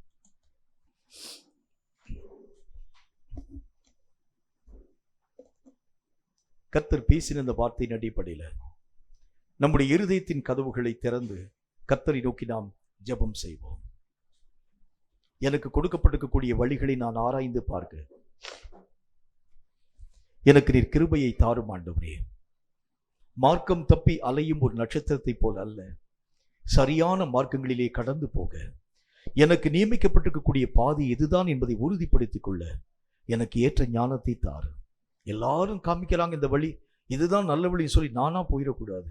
எது எனக்கு கர்த்தர் வைத்திருக்கக்கூடிய வழி என்பதை அறியக்கூடிய அளவிற்காக என் பார்வையிலே ஒரு தெளிவை எனக்கு தாரு. என் பார்வையிலே ஒரு அறிவார்ந்த ஒரு பார்வையாக என்னுடைய பார்வையை நீர் மாற பண்ண வேண்டும் என்று நான் ஜெபிக்கிறேன். கூட்டமாக எல்லா ஜனங்களும் ஒரே வழியை நோக்கி போறாங்க. இதுதான் நல்ல ஒரு இடம், இதுதான் ஒரு நல்ல ஒரு இடம் என்று சொல்லி அவங்களாவே செலக்ட் பண்ணி கடந்து போறாங்க. ஆனால் ஒவ்வொரு மனிதனுக்கும் தனித்தனியான மார்க்கத்தை வச்சிருக்கிறீங்க. இவைகளை அறியக்கூடியவன் யார் என்பதை பற்றி கர்த்தர் சொல்லியிருக்கிறீங்க. இப்படிப்பட்ட அறிவு சார்ந்த ஒரு அனுபவம் எங்கள் வாழ்க்கையிலே வர எங்கள் ஒவ்வொருவரையும் தகுதிப்படுத்தும் ஆண்டவரே. எதற்காக நாங்கள் பிடிக்கப்பட்டோமோ அவைகளை நாங்கள் பிடித்துக் கொள்ள ஆசையாய் தொடர, அவைகளை நாங்கள் பார்த்து பிடித்துக் கொள்ள வேண்டும். மற்றவங்களுடைய இலக்கை நாங்கள் பிடிக்கக்கூடாது. மற்றவங்களுடைய லட்சியத்தை நாங்கள் கர்த்தாவே எங்களுடைய வாழ்க்கையில முக்கியத்துவமாக ஏற்றுக்கொள்ளக்கூடாது. எனக்குண்டான லட்சிய பயணம் என்ன? அந்த பயணத்தை நான் சரியாக தேர்ந்தெடுத்து அதிலே நான் நிலையாக நின்று உம் சித்தத்தை நிறைவாக்க கிருபையை தாரும் என்று கர்த்தரை நோக்கி நாம் வாய்களை திறந்து நம்ம ஜெபிக்கலாமா? சர்வவல்லமையுள்ள ஆண்டவராகிய கர்த்தாவே, உம்மால் உரைக்கப்பட்ட அந்த வார்த்தைகள் எங்களுக்காகவே சொல்லப்பட்டது என்பதை இன்றைக்கு நாங்கள் புரிந்து கொள்ளும்படியான கிருபைகளை தந்தீர். அதற்காக நன்றி செலுத்துகிறோம். இந்த வார்த்தைகளின் மூலம் ஒரு விஷயத்தை நாங்கள் புரிந்து கொண்டோம் ஆண்டவரே. தேவனுடைய காரியங்களை அபத்தமாக்குகிறது பிசாசனுடைய பணி என்றும், எங்களுடைய நிலைகளை நாங்கள் மெய்யாகவே ஆசரிக்க முடியாதவர்களுக்காக எங்களை சோம்பேறிகளாக உருவாக்குகிறதும் சாத்தான் என்கிறதையும் நாங்கள் தெளிவாய் புரிந்து கொள்ளும் ஆண்டவரே. நீர் எங்களை இயங்கும்படிக்காகவே உருவாக்கி வைத்தீர். ஆனால் எங்கள் இயக்கங்கள் எல்லாவற்றையும் மட்டுப்படுத்தும் சாத்தானுடைய தந்திரங்களை நாங்கள் புரிந்து கொண்டு சாத்தானுடைய தந்திரங்களுக்கு நீங்களாக்கப்பட்டு கர்த்தருடைய நாமத்தினாலே இங்கு காணப்படக்கூடிய ஒவ்வொரு பிள்ளைகளும் தங்கள் இயக்கங்களிலே பயணிக்கும் மக்களாக விளங்க கிருபை தர வேண்டும் என்று நாங்கள் ஜெபிக்கிறோம். நட்சத்திரங்களை கர்த்தராக தேவன் உருவாக்கினீர். உருவாக்கப்பட்டிருக்கக்கூடிய நட்சத்திரங்கள் அப்படியே ஸ்டேபிளாக நிற்கும்படிக்காக அல்ல, அவைகள் இயங்கும்படிக்காகவே உருவாக்கப்பட்டீர்கள் என்று நாங்கள் பார்க்கிறோமே. அதே போல உருவாக்கப்பட்டிருக்கக்கூடிய நாங்களும் இயங்கும்படிக்காகவே உருவாக்கப்பட்டுள்ளோம் என்பதை அறிந்து சாத்தான் சொல்லும் எந்த பொய்யான காரியங்களுக்கும் நாங்கள் இடமளியாமல் கர்த்தருடைய நாமத்தினாலே எங்கள் தேவன் எங்களுக்கு நியமித்திருக்கிற அந்த பாதையிலே சரியாக நாங்கள் ஓடி உம்முடைய சித்தத்தை நிறைவாக்கி எங்கள் முழுமையை எட்டி உம் ராஜ்யத்தை வந்தடைய கிருபை தர வேண்டும் என்று நான் ஜெபிக்கிறேன். இந்த வார்த்தைகளின் மூலம் நீ பேசி சொன்ன ஒவ்வொரு காரியங்களையும் இன்றோடு நாங்கள் விட்டுவிடாத அளவிற்காக இவைகள் ஒவ்வொன்றையும் எங்கள் வாழ்க்கையை நாங்கள் பயன்படுத்தி அவைகளுக்கு ஏற்ற கனிகளை தந்து உம் சித்தத்தை நிறைவாக்க கிருபை தந்து ஆசீர்வதிக்க வேண்டும் என்று இயேசு கிறிஸ்துவின் நாமத்தினால் வேண்டிக் கொள்கிறோம் எங்கள் பரிசுத்தமுள்ள நல்ல பிதாவே. ஆமென், ஆமென். கர்த்தருடைய ஆசீர்வாதத்தை ஆமீன் என்று சொல்லி நாம் பெற்றுக்கொள்வோம். கர்த்தர் உன்னை ஆசீர்வதித்து உன்னை காக்க கடவர். ஆமென். கர்த்தர் தம்முடைய முகத்தை உன்மேல் பிரகாசிக்க பண்ணி உன்மேல் கிருபையாய் இருக்க கடவர். ஆமென். கர்த்தர் தம்முடைய முகத்தை உன்மேல் பிரசன்னமாக்கி உனக்கு சமாதானம் கட்டளையிட கடவர். ஆமென். என் ஆத்துமாவே கர்த்தரை ஸ்தோத்திரி, என் முழு உள்ளமே பரிசுத்த நாமத்தை ஸ்தோத்திரி. என் ஆத்துமாவே கர்த்தரை ஸ்தோத்திரி, கர்த்தர் செய்த சகல உபகாரங்களையும் மறவாதே. ஆமென், ஆமென்.